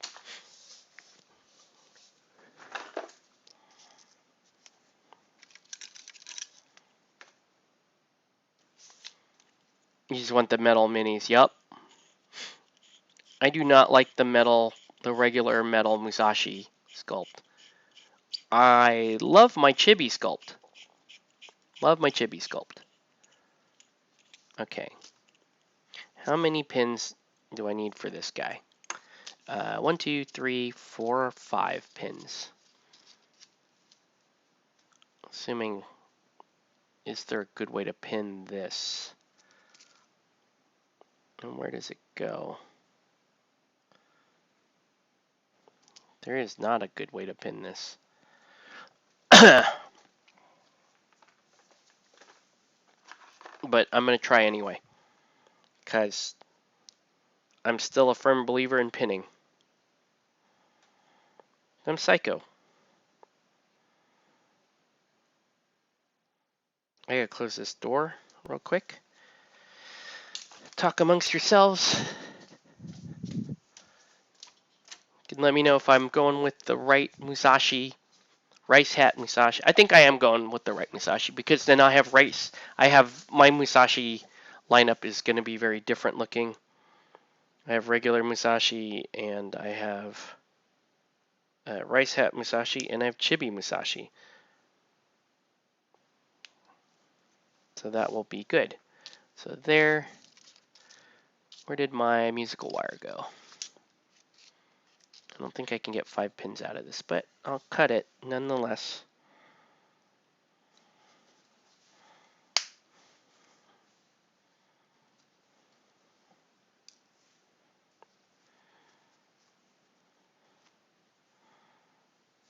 Uh-oh, where'd the rest of it go?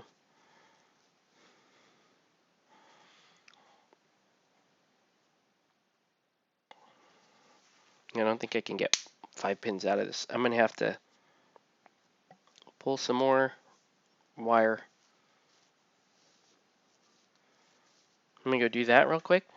Cut a big old piece of wire.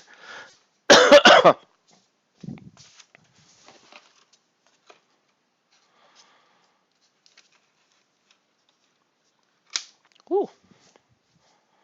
Like when you, like I said, it's high tension, so when you cut it, it like wants to cut your, it wants to like spear your body.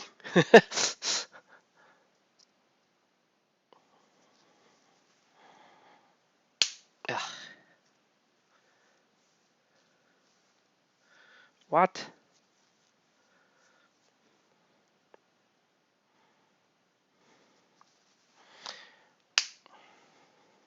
So they had, like I was saying earlier, they had Corvus Belly Day at the shop, which was cool. A bunch of people trying to get back into Infinity. And I was telling people, like, Infinity was a game that I tried, like really, really, really, really tried to like, right? I really tried to like Infinity because I love the miniatures. The setting is really cool. Um, you know, the boards look great. Infinity is one of the best looking miniature games out there as far as setting up a board, but I could never like the game. No matter how hard I tried, I could never like the game. And, it's just personal preference. It's not about me trying to badmouth a game or anything like that. It didn't fit me. It didn't fit what I wanted out of that game. And, it's like my own pet peeves. Don't like list building. Don't like, you know, min maxing, trying to force every little bit of all your special weapon allowance and all that stuff. And then the skill descriptions are just upsettingly frustrating in that game. Having to look at charts all the time. Uh, you know, Not being able to pre-measure is not that big a deal for me. But it's just stuff like that. And there's just, when it comes down to it, right? There's two things for me. There's a certain um, type of decisions I like to make in a game that are tactical that I think should be winning you the game, right? I think I'm I'm more on the side of the player who makes the better critical decisions on the board state in the game should be winning the game more of the time. And I feel like games that have a high degree of list building in them um, minimize that. Like it seeks to minimize because you can min max your way out of specific things. You can build you can build lists that seek to exploit only very specific parts of the game. Um, you can also and then you can also end up just playing this weird little meta game of, oh, I can fit a point here and here and here, as opposed to, oh, I need to move this model this way. Oh, I need to make this decision right now on the board state. And that's really where I want my energy to be. I don't want to be bogged down in building a list and trying to make the best list and then spend the whole better part of a week and a half just trying to make, oh, this is the perfect list and it's gonna work. And I did and I went and I needed to buy 3 models from this group and 2 models from that group. So then I had to plan my purchasing strategy. um, I I don't like that. I don't like list building. I don't like fumbling around for weapon upgrades and trying to find out what skills are the best skills. And um, it's all of that for my next point, which is I don't like face-to-face rolls. I thought, when Infinity first came out, um, AROs and all that stuff uh, was like the main. It was like one of the main hitches. It's like, oh, hey, guess what? Because at the time, really the only other game out there was 40K, and 40K was I Go You Go, um, which is still a terrible system if you ask me.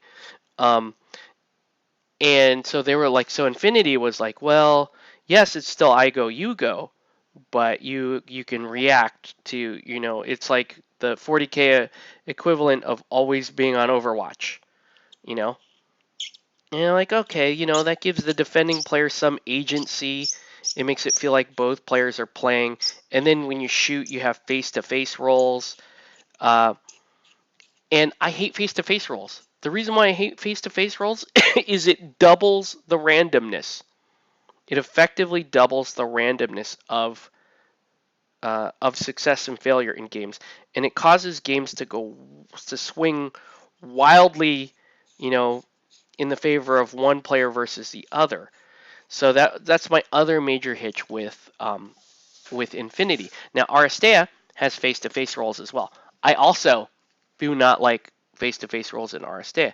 The only maybe the only stabilizing factor with Aristeia is that the dice you're rolling are cubes, not, you know, not 20-sided dice, and you stack dice in different ways. That said, Aristeia, I still go out and tell people that Aristeia is a very swinging game because of that, because of face-to-face rolls. Um, so I guess what I'm saying is, I really did try to like Infinity. I really did try to like Infinity, and I can't. And it's okay. That's okay. It just you just land that way on certain games. It's just like that will never. It's just never going to be a game for me. I'm always going to love painting it. I'm always going to think, the models are beautiful and beautiful models. I'm always going to be down with that, but I'll never really like that game. At the end of the day, I feel like you look up a chart, you look up a range, you come up with all these modifiers. Then you roll this crazy D20 versus D20 system. And that's just basically just to resolve if you shot a guy, right? Why do I need so many steps to just determine if I shot a dude, right? If I'm just trying to play a miniatures game, I don't understand. I still not, the old 40K, the GW way of roll to hit, roll to wound, roll to armor. Like, that's boring. Like, resolve it faster. There's modern game design that will help you resolve stuff like that faster. And so I like stuff like Wrath of Kings that resolves very fast. You know, even Aristeia can resolve pretty fast. It would resolve faster if it wasn't a face-to-face roll. Um, Guild Ball can resolve pretty fast when you make an attack. Arena Rex, because you have attack charts, Eldorado. These are all games that allow for very interesting types of attacks and interactions, and they resolve quickly because there's not all this like banter and measuring and modifying and all. There's not all that. Those aren't, in my opinion, those are clunky mechanics. Those are clunky mechanics that to me feel outdated compared to what I've seen in the miniature gaming world, what you can do to make interactions very interesting. Um, One system that does not get much credit for having a very, very good, very clean interact system, Blood Bowl. Blood Bowl has a very good uh, interact system where you're rolling dice and the dice have a lot of different outcomes, and they you know uh, they can go very well or poorly for for the player attempting to throw a block. Uh, there's good interaction there. Like, that's decent. Ninja All Stars was a game that Ninja Division made to try to kind of grow on that idea a little bit. And if I'm being honest with you, it was really cool what they tried to do because it felt like more of like a kung fu style wire stunt game. Um, and that was super cool. But it's too bad the rest of their game was clunky and bad, right? But they had a cool thing with all the elements, and there just was they were almost there in my opinion. Like, they're on a good track. They just didn't execute it very well, which is, I guess, more of a general statement about Ninja Division. But hey, I digress. But yeah, it's I look at mechanics like that and in Infinity and some of these other games, and I'm like, guys, we're beyond that, right? We should be beyond that. These things should, if that's all you're trying to resolve, whether or not you hit a dude and did damage to him, there's faster, cleaner ways to get at that interaction. But again, I'm not trying to badmouth Infinity or 40K. It's just that they have things in them that I don't think is very good for miniature. I just don't think it makes for a very good miniature game. Um, That's the system that they are, and loads and loads of people love to play them, and that's cool. Enjoy your game, but I'm just stating my own opinion here. I hate X-Wing because face-to-face rolls finally got hits 3 hits. Yeah, it's the idea of a face-to-face roll it's a good intention. The intention is, well, the other player shouldn't just be sitting there like watching his army get wiped out, right? Which is like 40k. Like you're not, you get your armor save and that's it. You might not get your armor save. You might get that's it. That's all you get in 40k. Um, and it's combined with you go, I go. It's like, oh, the other player gets to go first. Okay, I'm gonna watch, 20 to 30% of my army get wiped out here. Like that's not good game. It's not a good gaming experience. Uh, so let's just get that out of the way. But so one of the counter design elements was, well, let's do face-to-face rolls so that that person that's getting pummeled when it's not their turn actually has some agency. Like they're adding, but it's the wrong kind of agency, in my opinion. It's because it's not a decision.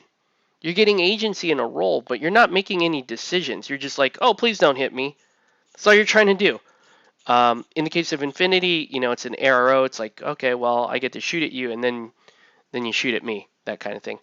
I mean, I guess you can decide not to take your ARO. I guess. I mean, that's the extent of your decision making process. But it's still not. It's not enough. In my opinion, it's not enough agency to be worth having that clunky of a system to wade through when you're trying to resolve stuff. The system I really liked for resolving this kind of stuff was Wrath of Kings because Wrath of Kings is a single die roll against the opponent's defense chart. And does the defender have agency in that type of interaction? Not really. Not really. You're watching to see if your character dies, but you do get to do certain things like dodge and parry and that kind of thing. There are minor things you can do. You can adjust values up and down, and that's like I would consider that fairly equal. Like it's a fairly equal trade-off to a face-to-face roll, is to go with that style of okay, here's just the here's the attack on this type of character, and good luck. Where does it goes on that side? Oh, that's where that goes. Okay, so it's going there. Weird. Okay, I can figure that out. Let's do it.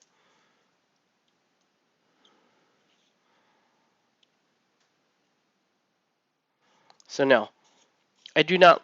I do not think face-to-face rolls are very good. Aristeia face-to-face rolls. The one thing I will say about that, the Aristeia face-to-face rolls, is you at least have triggers or switches. Sorry, they call them switches.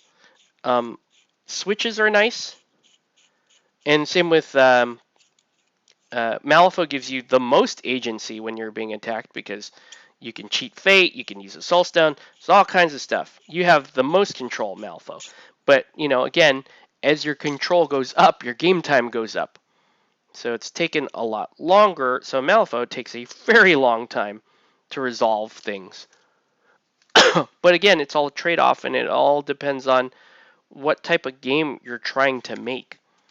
And for me, I want to make a game where the interactions are very interesting, but they resolve very quickly. So I want to use design elements like Wrath of Kings, uh, like that defense chart. Wish Simon didn't abandon Wrath of Kings. Yeah. What's up, Anabolic? But Wrath of Kings was it was a very slick game in terms of its design, because it was like, oh yeah, that's all you have to do. That's you just there. You just gonna roll your dice on this guy's defense chart. We find out what happens. Sometimes you crit the dude, bam, it's over. Sometimes you miss the dude, and it's like, oh, you missed the dude. Okay, well now the other dude gets to do something. Like I had troops that could do a free like a free escape action when you rolled a certain thing on their defense chart, or some other creatures they get like counterattacks if you roll a certain thing on their defense chart. So there was so you still had, even though it was a single die resolution system, you still had a, a good amount of agency, and it was not at the cost of time. Like you don't have to decide much. You just like, I rolled this 4. Oh, well the chart says you get to do this on a 4. Okay, do you want to do it or not? That's it. That's all you had to decide. But it's enough, in my opinion, it's enough to give you agency that in that interaction. And I tweaked it up a little bit more so that you get even more, a little bit more agency even, and that these get a little more interesting. Okay, I'm trying to figure out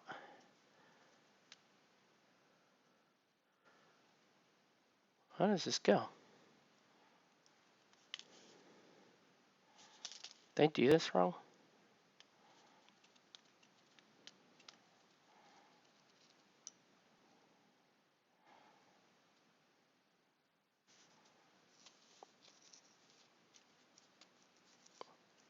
How? Oh,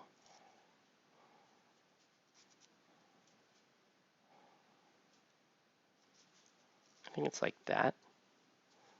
Like he's guarding with that one. You know what's going on here? This sword I think is going even lower.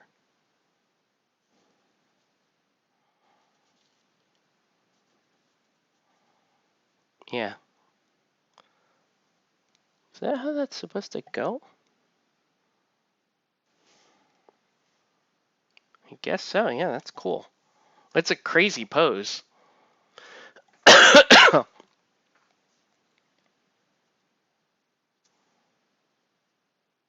Like he's much more in a defensive stance. Pretty cool. Who knows if that is that actually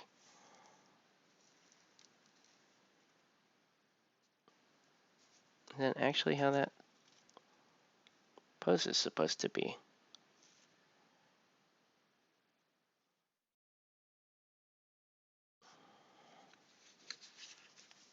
That's wild.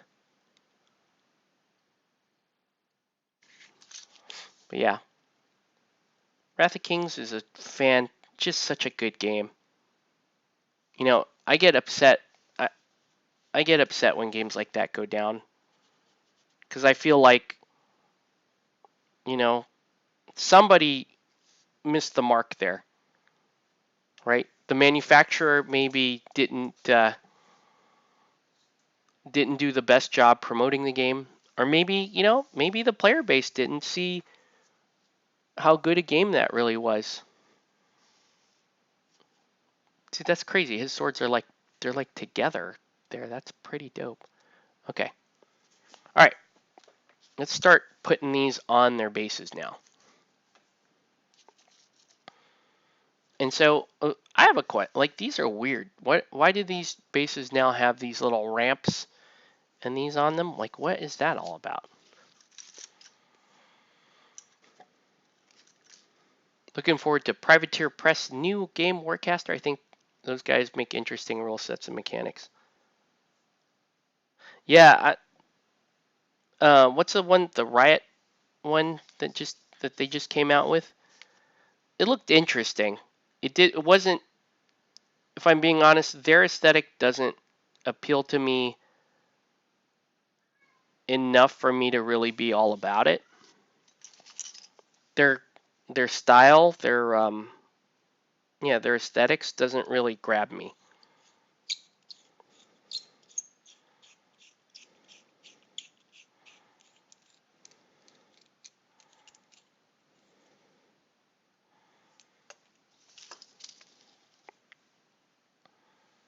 But in terms of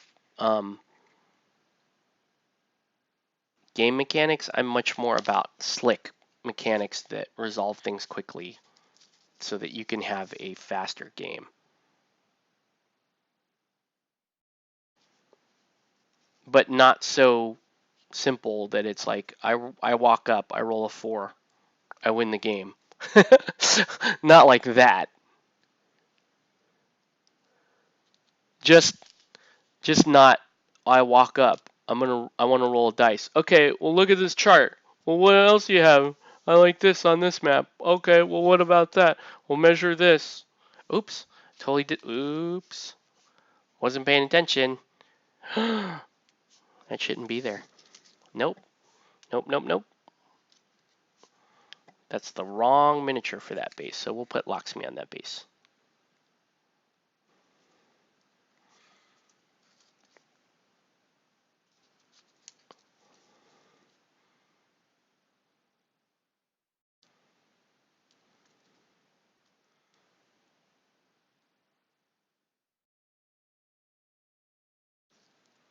How come I can't? Urgh. Locksmith. Hold on. Widen that. There we go. The art style's hit and miss. Yeah. Sometimes it's just it looks too cartoony for me. Like it looks a little, frankly, it looks a little juvenile for me. Sometimes stuff is just smiling or it's just disproportionate, but not in a cool, disproportionate way. I don't even know if that made sense, but I'm going with it. Yeah. This Parvati does not playable in Infinity. So we're going to give her a nice big base to enjoy her fancy pose on.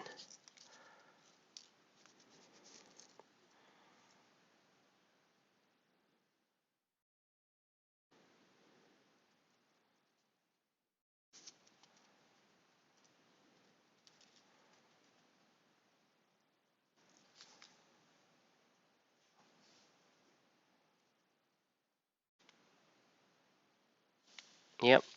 Finding the center of gravity on this model with all her weird angles is very interesting. So I literally have to let her dry like that just to maintain that angle. Okay. Let's do Luna. I want to try their Monpok. My son is very interested in playing it, but it's, I gotta admit, it's kind of expensive to get into a miniatures game with a 6-year-old. You know, for them Monpok prices. I don't know, man. My son likes playing Relic Blade. Relic Blade is super cheap. I'll just play that with him. And Relic Blade mechanics are simple enough for him to follow along what's going on. Okay. This is a pretty cool Major Luna sculpt.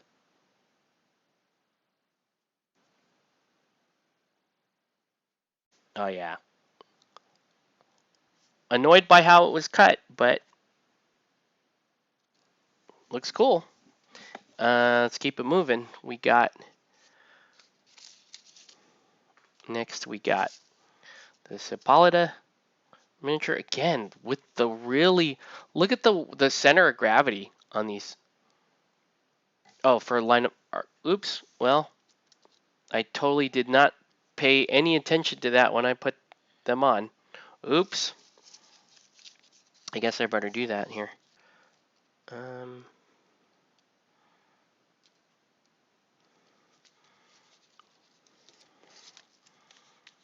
Yeah, I think you're right. Because there is facing in infinity. See, gosh, why? Just, can't we? It's a shooting game. It's a shooting game. Do we really need, if I'm being raw, like, do you really need all this pomp and circumstance for a shooting game?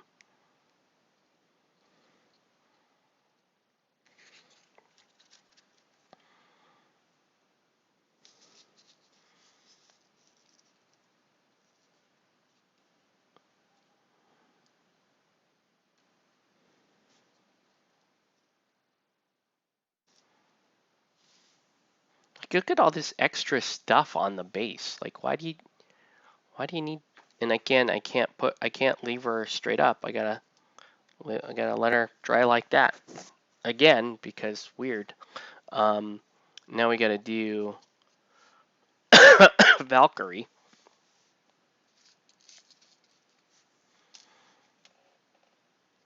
Is this arm at the right angle? Or should her shield be more out that way? That's what I thought.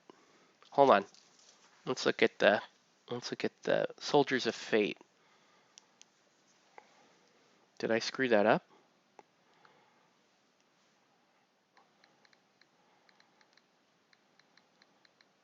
Soldiers of Fortune. Let's look at the medal.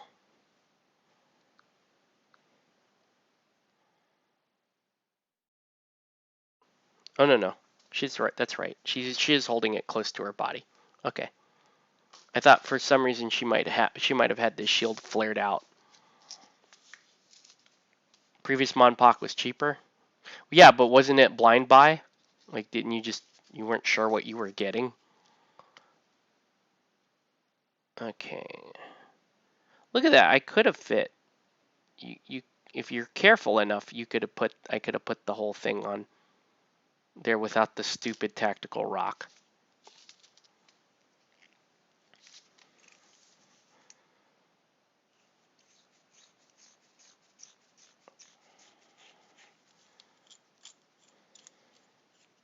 Oops. Oh, this one doesn't have facing hashes on it, so okay.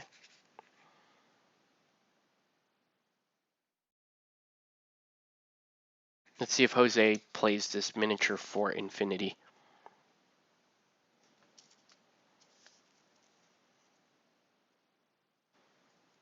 I am so shocked that they have still not graduated out of 25mm bases for infinity. That's ridiculous with how they like the poses they go for and how the models are starting to get up there in size, a la GW. And GW started doing that.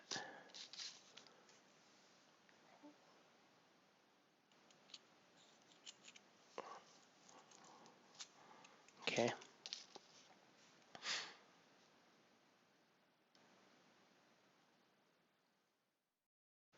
Oh man. Just will not.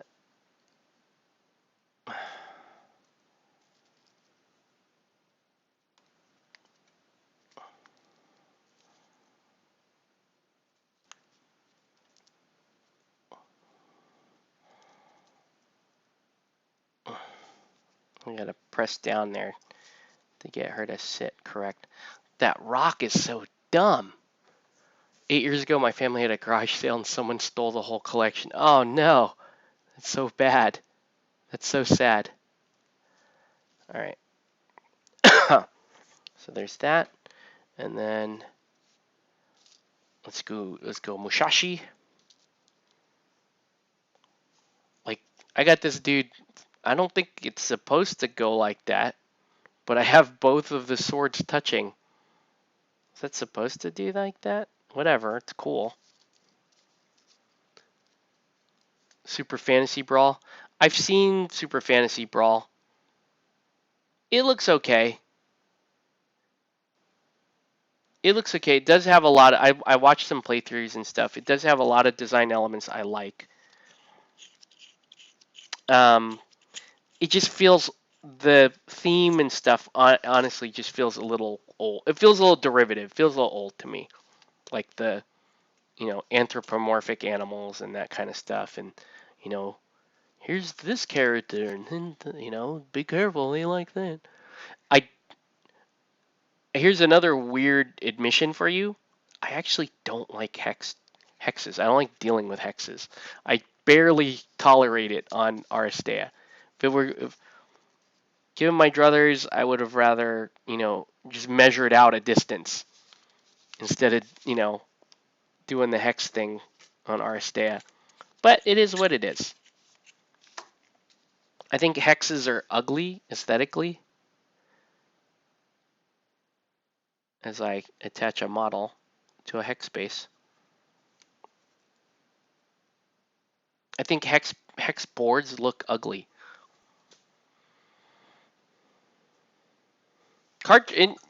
Entirely card driven can be cool too. I think that can be kind of neat. I I could be down with that. That would be kind of cool. Okay.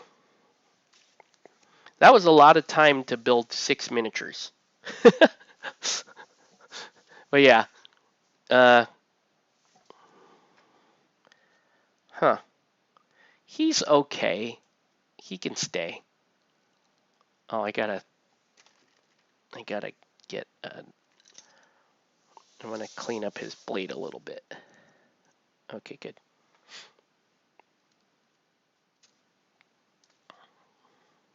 God tier is like my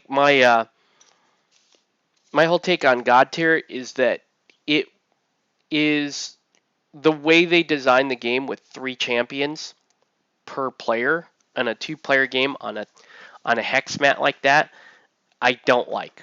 Like I would not play you couldn't convince me if we jumped in to play God tier and we played a full game with just a one-on-one game with 3 champions per side. I would walk out of there. Oh, no. Okay. Did I disconnect for a second? Um, you can't convince me that that was a good game. if you, uh, if I was just playing, uh, one player versus one player, it's too many models on too small an area, and there's too much. It, it feels bloated. If you were playing a one-on-one game of God tier and you had 2 champions per side, okay, cool.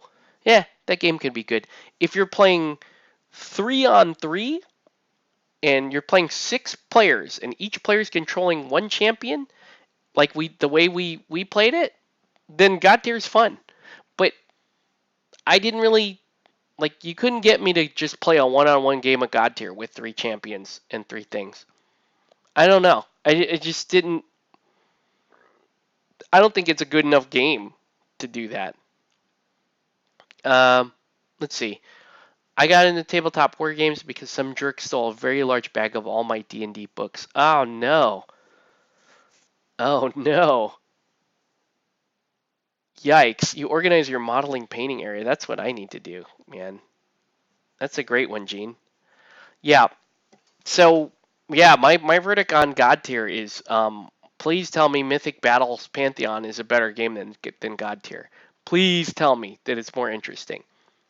Because yeah, I wasn't like I said, somebody else has God tier in our group, and they can break it out on board game night, and we could be like, hey, let's find 4 other players to play God tier with. That would be fun. I could have a lot of fun playing that. If he was like, hey man, let's just all play one-on-one games of God tier, I'd be like, nah. I would be, I want to spend my hour playing a different game that's more interesting to me. I have all the God tier Kickstarter pledge. The miniature quality is pretty The plastic miniatures are not great. They're not great. The metal miniatures that they put out when we saw those are pretty sick. But yeah, I don't think God tier is going to be a thing for me. It just doesn't. It doesn't seem interesting enough. Mythic Battles Pantheon, I think, has them beat in terms of the miniature quality, and it also Mythic Battles is it's also got recognizable mythos in it, which is cool. MVP is like the cooler version of chess. Yeah, okay. It could be cool, I guess. I don't know. It's just I think for me, and I think for a lot of um, gamers as we start getting busier and older and whatnot, is you start to value your time a bit more.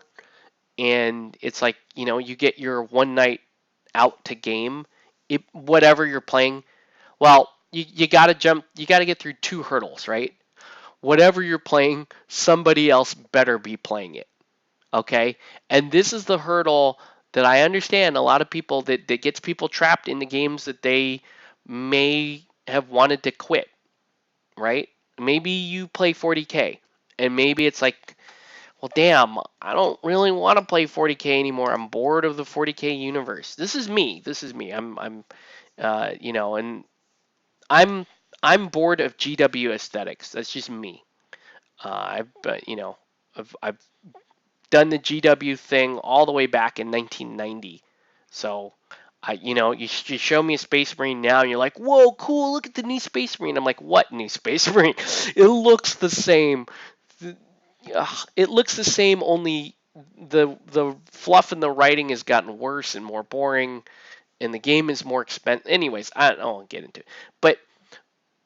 But that's the first the hurdle is if the only game you got in town is 40K or or whatever, they only play Infinity. Well, you better play that, right? Because you value your time. That's the first hurdle. Second hurdle is, let's say they do have um, the games that you want to play and people are willing to play them too. uh, the second hurdle is, well, how much time do I physically have now that I'm out? Now that it's my evening to go game, you know what I mean? How do I want to spend that evening? Uh, I personally want to try to get in at least two games of something. I'm fine playing a game of this and a game of that. That's what I want to do, right? And I want to be able to set up, play my game, enjoy my game, and then put it back together. Get it all packed up and break out the next game.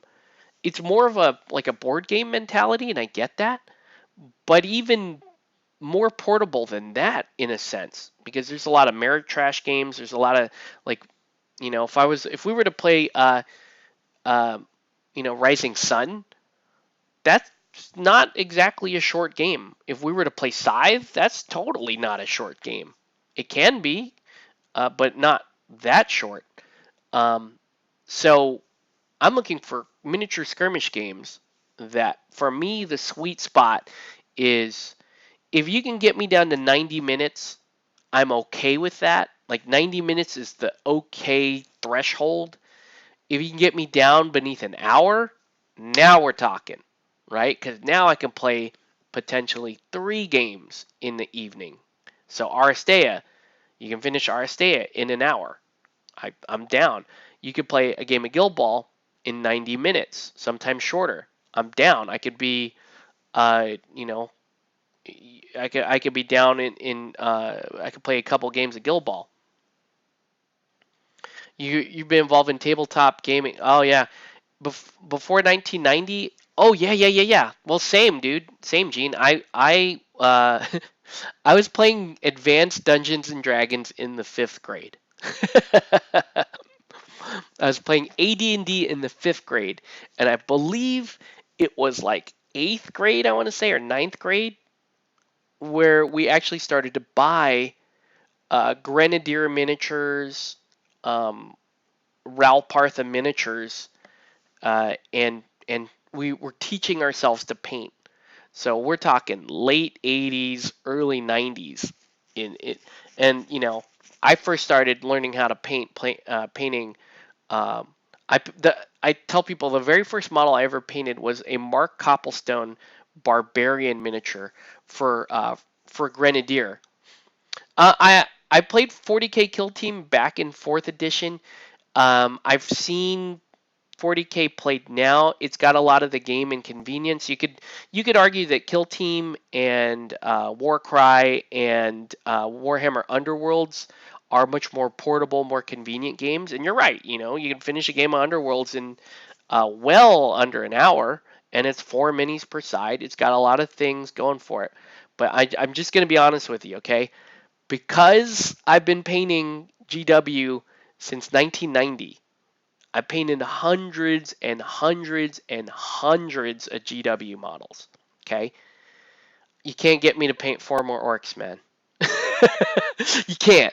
You can't get me. I cannot. I can't do it. I can't do it. I can't. You can't get me to paint four more orcs. You can't get me to paint. Four more Skaven. You can't get me to paint four more Space Marine. I won't do it. I won't do. I don't find the universe interesting anymore. If I'm being honest with you, I think it's very flat and very kind of. It's it's just I I lost a lot of interest in GW when the fluff around 40K and fantasy started taking itself way too seriously. Okay, if you look at the original Jervis Johnson stuff for Blood Bowl and how what Nuffle really is and all that kind of stuff, it was a parody. It was poking fun of itself. If you looked at Rogue Trader Second Edition Orcs, they were super fun. They were fun. They had an element of fun. Now everything in the 40K universe is grimdark and it's asexual, and it's like I don't care about that universe anymore. I don't care about if that's the state humanity's in. I don't give a shit about humanity. I don't care about the emperor. I don't need, like, none of this stuff interests me in the slightest. That's my baggage, my hangup. None of it interests me in the slightest. You'd be like, oh, Adeptus Mechanicus. Yeah, I don't give a shit. Like, yeah, I've seen that. Yeah, the machine spirit. Yeah, right. Yeah, yeah. Okay, this is the emperor. Well, yeah, there he goes. Gotta feed him some psychers. Yep. It's on his throne. Yep. Yeah.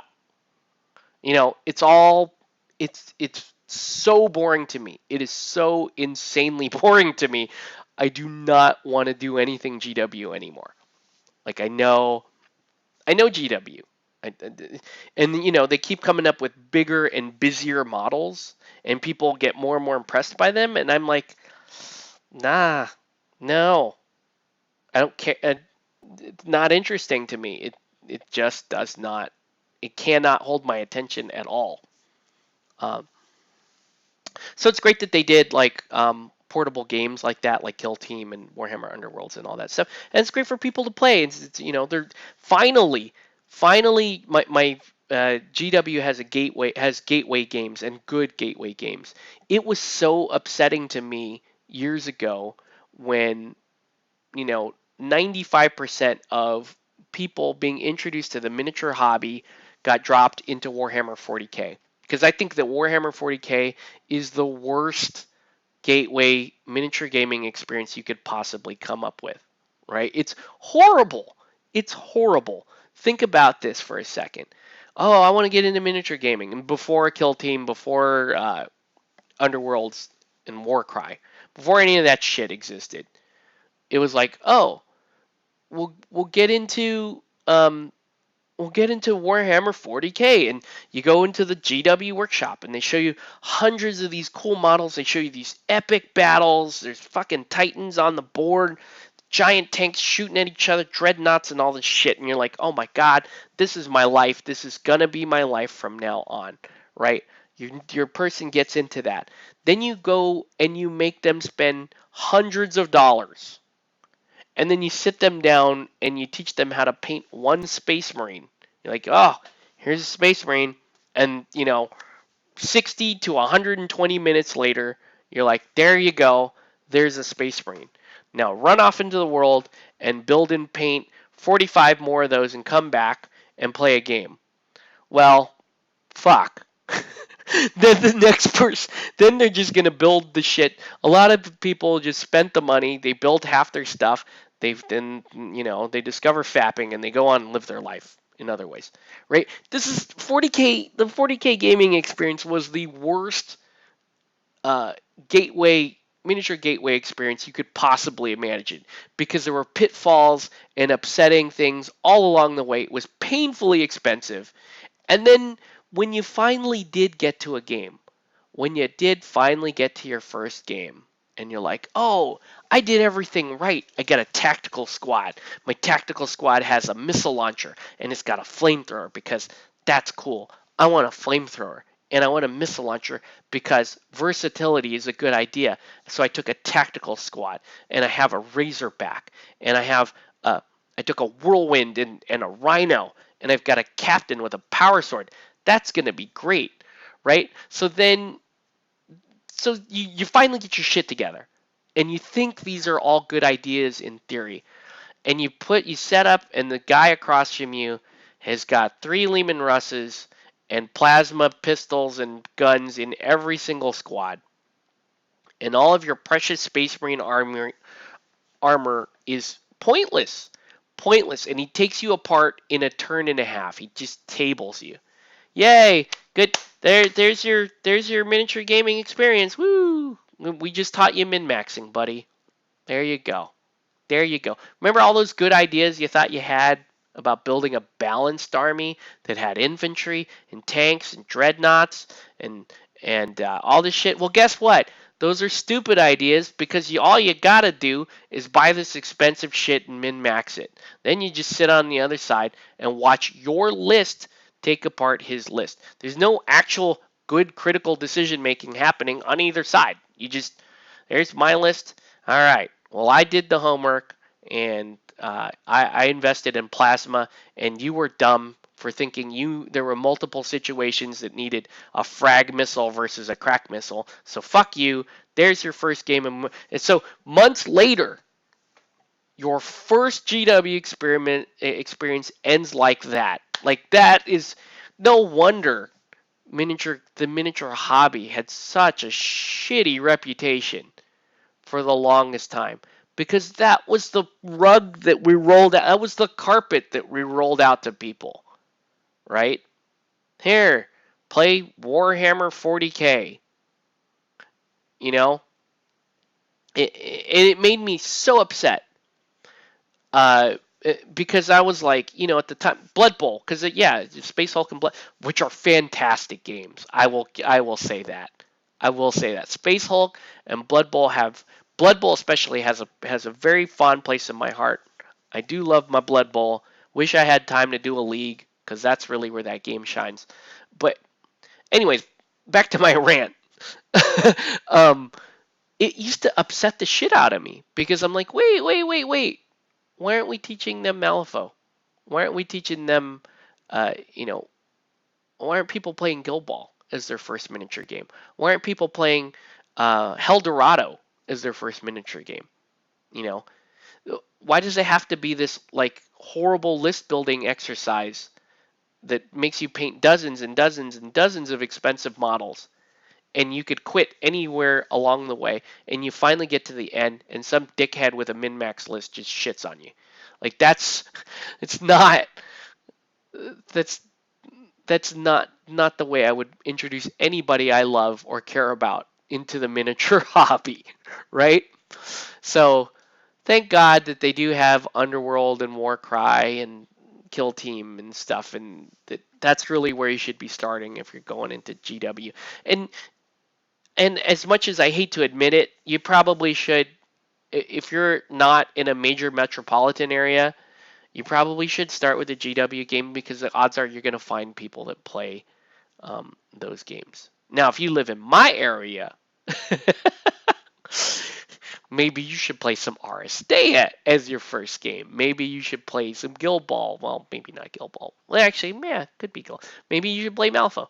There's a bunch of other games that we could be like, hey, these are cheaper, miniatures are cool. get you on the board. Like we'll paint with you for a couple weeks, get your 5 to 8 models done, and let's do.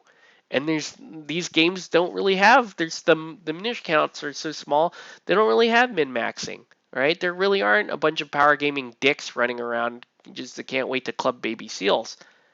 You just don't have that. Um, so yeah, that was a rant. But um, you know,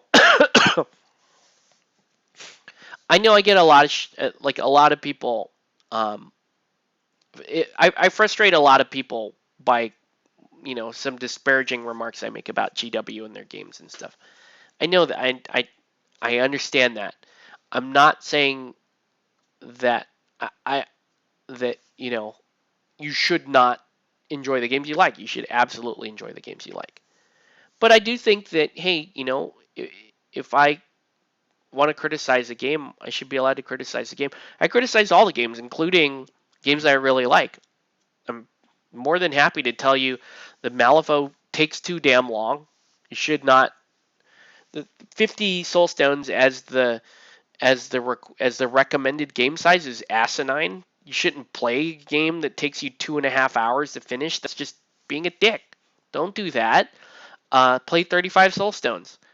You know, um, other games aren't the only introductions to new hobbyists, or there wouldn't be people playing those games. Other games aren't the only introductions to new hobbyists, or there wouldn't be people playing those games. I try to understand that comment. Other games aren't the only introductions to new hobbyists, or there wouldn't be people playing those games.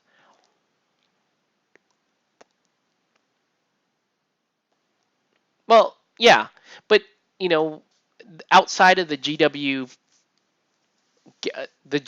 sphere, usually when you want to play one of those other games, the onus is on local people to say, "Hey, we're gonna play Infinity or whatever," and so a lot of that's built off volunteers. A lot of that is built off of um, uh, that type of outreach, where GW doesn't need to rely so much on that because it's just so ubiquitous. They do such a good job winning the retail game and having the video games to introduce people to those worlds and that kind of stuff.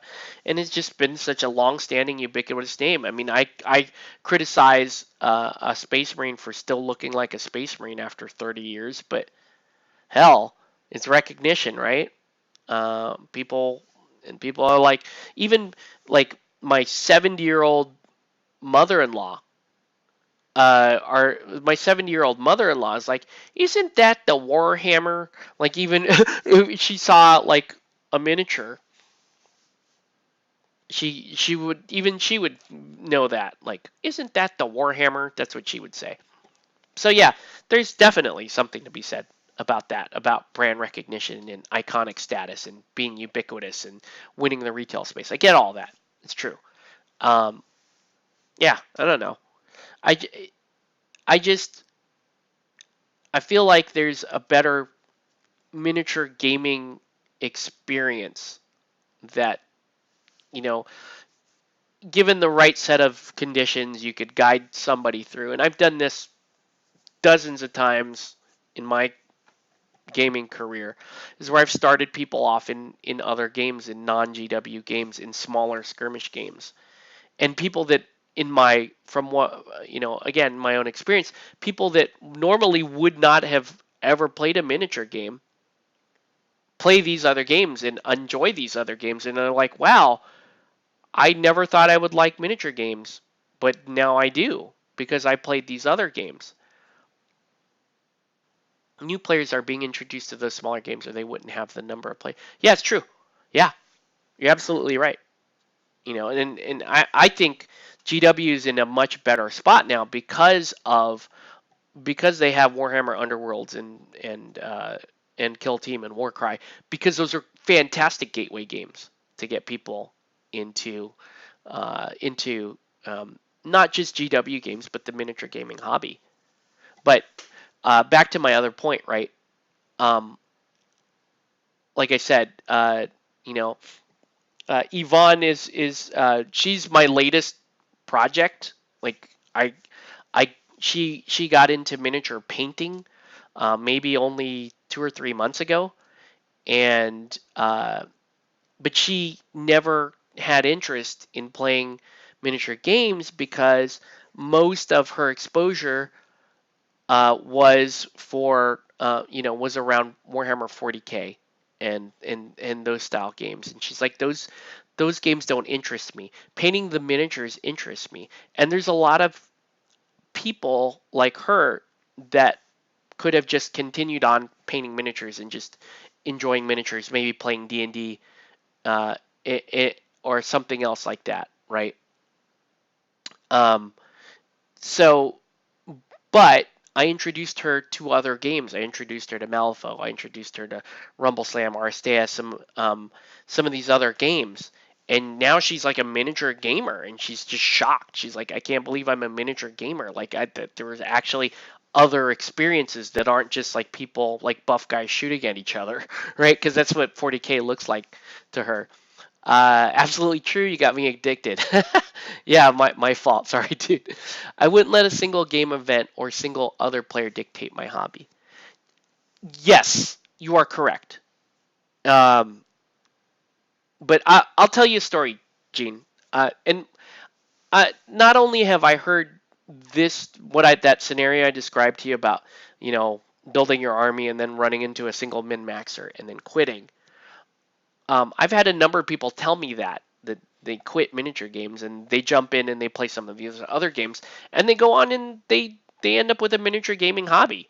Um, Me personally, when I'm going to tell you about my multiple attempts to play War Machine, because I did try to play War Machine for I spent about 2 years trying to play War Machine.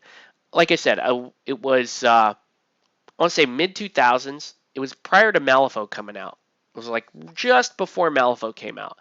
I tried to get into uh, War Machine, um, and so I tried to get into War Machine because, and I built myself a Ret army, and it was beautiful. And I had so much fun painting Ret that I love the white and the swooping, the softer edges. It wasn't like endless bordering. If you look at uh, uh, Kador uh, or Menoth, right? It's all endless bordering. It's like here's the armor, and you got to do all this tedious shit, right? to uh, to paint all that. Anyways, I painted up this really nice red army, and I painted up about 35 points of it, and had a couple of different warcasters. I had Ron was my Adeptus Ron, the bald guy with the power fist. He was like my main dude, right? And uh, and so I had it all painted ready to go. And again, I'd already been playing miniature games for like almost like 15, 20 years by this time. And I'm like, okay, I'm going to play War Machine now. And I went to Brookhurst Hobbies, which is a local hobby store, because they had a War Machine night on Tuesday. And I go into Brookhurst Hobbies, right? It's my first time trying to play some War Machine. I go in, and there's two guys set up on the table, and they have their miniatures all stretched out in a gun line. It's like one gun line versus another gun line. It's all none of the miniatures are primed. They're just in this state. Silver on bases, not stamped bases, just silver on bases. And they have them all set up that way. And I don't see any dice being rolled. They're just talking about, oh, well, this is broken. If I do this and this and this will be broken there. Oh yeah, well your thing is broken. If I do this, it's broken, broken, broken, right? And I'm like, okay, I'm gonna hang out and let maybe somebody else will come by, right? Now I can jump on somebody else's game, right? So I wait about an hour. These two guys are still arguing about whose army is more broken. Uh, and an hour later, I'm like, okay, I'm gonna go home. I don't want that to be my first miniature gaming experience with War Machine. So I go home, right? I'll try again next week. Go back next week. Same thing. Same two guys arguing. Shit. Okay, don't like that. So don't go to that hobby store anymore. I go to another uh, War Machine night, and it's a little bit better. There's like one guy that has a painted army, but he's getting his ass kicked every game. He's a super nice guy, and he's like, "Oh, you're new," and they're really trying to get me to play. And I start playing a game with the press ganger, and the press ganger kind of takes over my game. He's like, "Oh, you could do this, and you do this, do this," and he caster kills with like one of my, it was like a griffin or some shit, right? He just went and he just took over the game and like showed me how to just like, and he thought it was interesting. He thought I would find that interesting. And if I was the right type of gamer, maybe I would have. But I was like, yeah, nah, that's okay. I mean, if if we're gonna be painting up all these miniatures and this cinematic experience is gonna get ended because I took a specific piece at a certain time and ran down this thing, nah, right? So I tried. I really tried to play War Machine and couldn't get into it because the local meta was not interesting. I mean, they were not very hospitable, and and as a painter, it's depressing to go, and I did that with 40K for 15 years. It was depressing that I want to say a good 65 to 75% of the opponents I faced couldn't be bothered to paint their minute or have a painted army or paint anything. It was depressing as shit, right? You play these games for at least me, there's a certain aesthetic aspect that I'm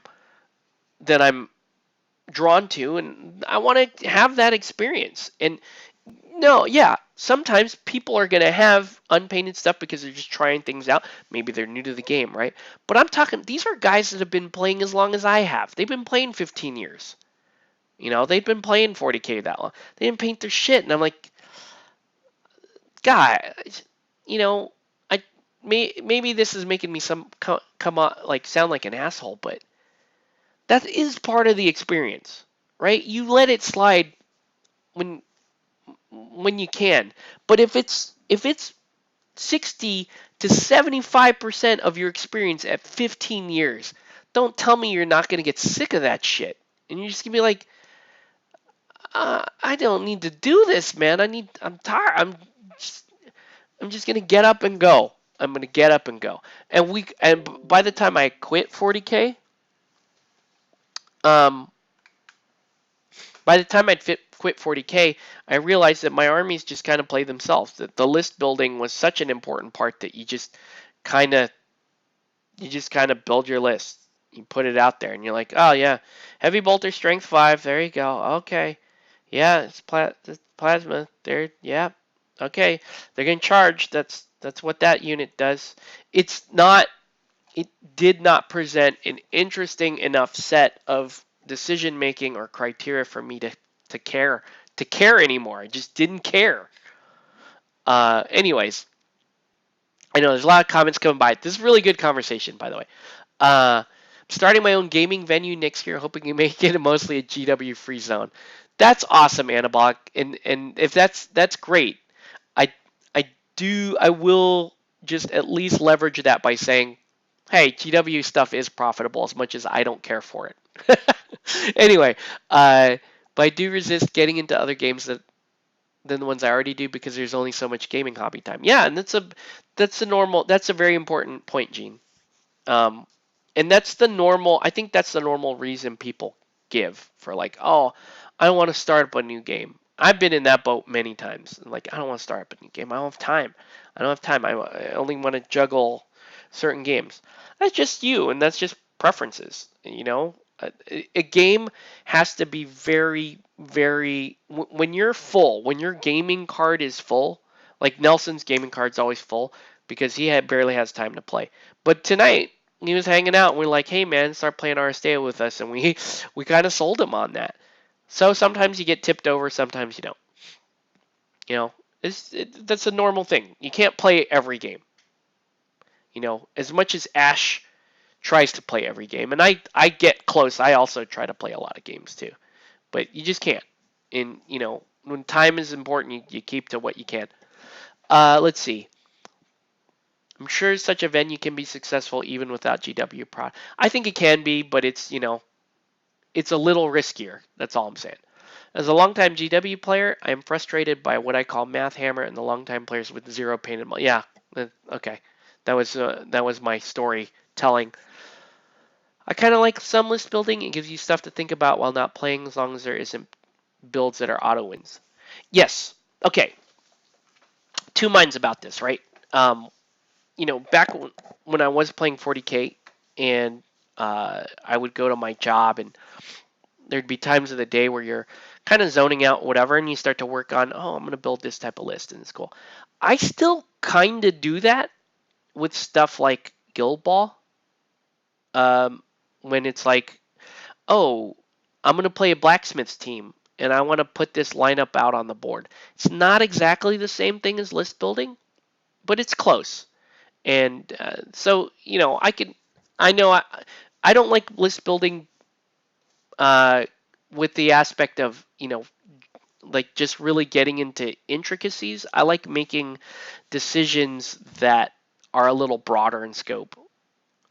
Sometimes I make decisions with Aristeia. I a lot of times I just build models that I like the look of.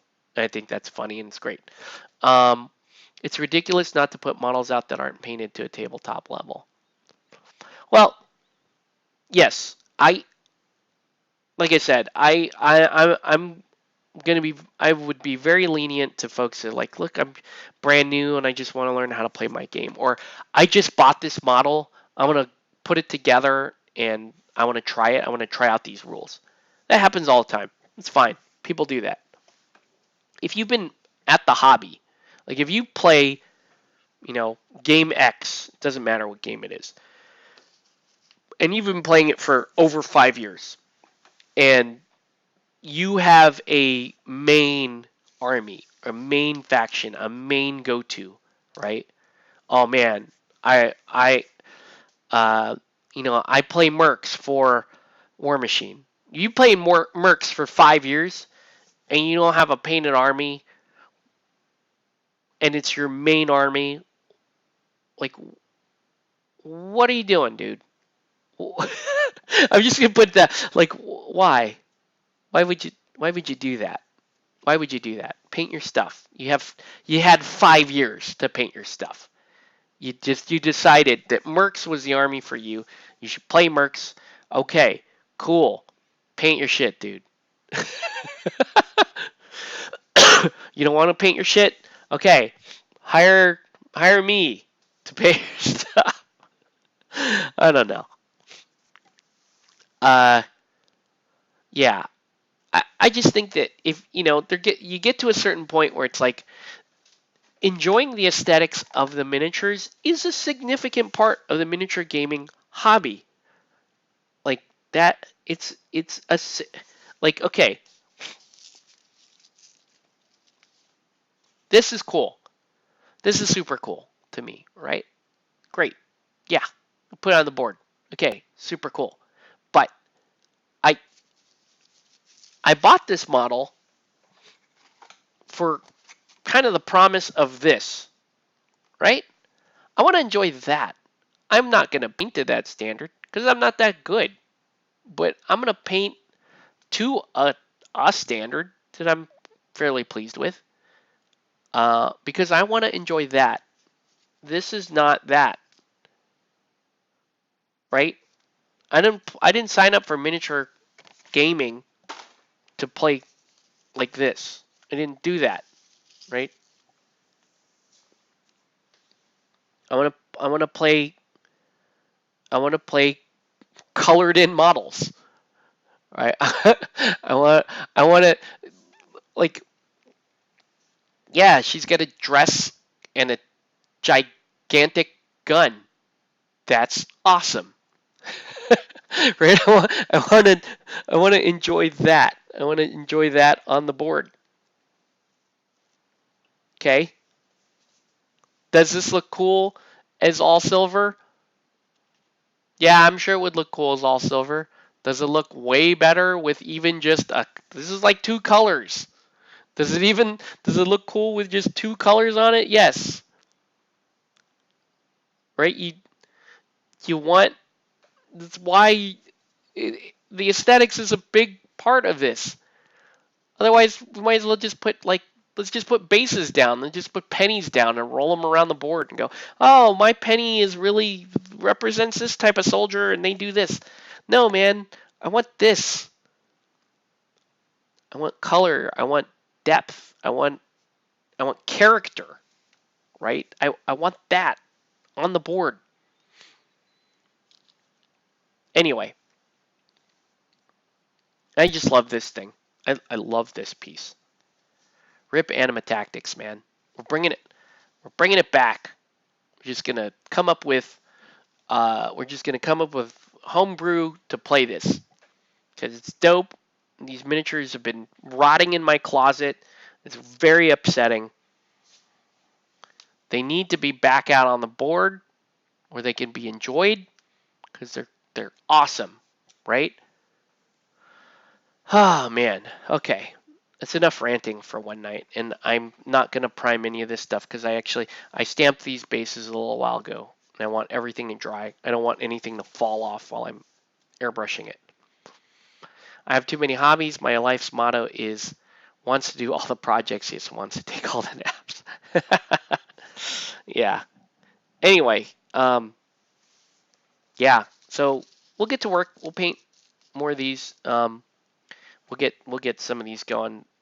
Jose wanted these to be basically studio colors, so we'll follow studio colors on most of these. This guy's mine. I like the blue that they did him in, but I got you know me, man. I love yellow and black. I love the Wu Tang. I might have to paint him Wu Tang style. You gotta. I might have to do it anyway. And then this is Nelson's model. So I don't know, Nelson, if you have any major requests for color schemes. I like to paint the wings brass, so those will be brass. Blue goes pretty well with brass, so I may go blue, unless you tell me no, not a blue dress. You'll see. Anyways, so it's 11 o'clock my time. I got to get up in about 5 hours and go to work. So, uh, so we'll let it go for another minute or so. I'll read some final comments and then we're gonna call it a night, folks. Uh, when my friends' kids were too young to paint, they would print them on paper and use them for various games. That's cool. Yeah, you know, one of the things that I really liked about Guild Ball is when Guild Ball first came out, they gave you a download where you could print every model that they released rules for and the base sizes, and you could make these little paper stand-ups, and the rules were free. You could play Guild Ball 100% free when that game launched. That was so cool. I loved that. You can still get, I mean, most games now you can still get rules for free, except for Infinity and Aristeia. But most games you can. Now they're accomplished. That's awesome. That's great. Accomplished play. My son is 6 and he's a pretty damn good painter already. Oh, you want pink hair? Okay, cool. Yeah, I'll just follow my own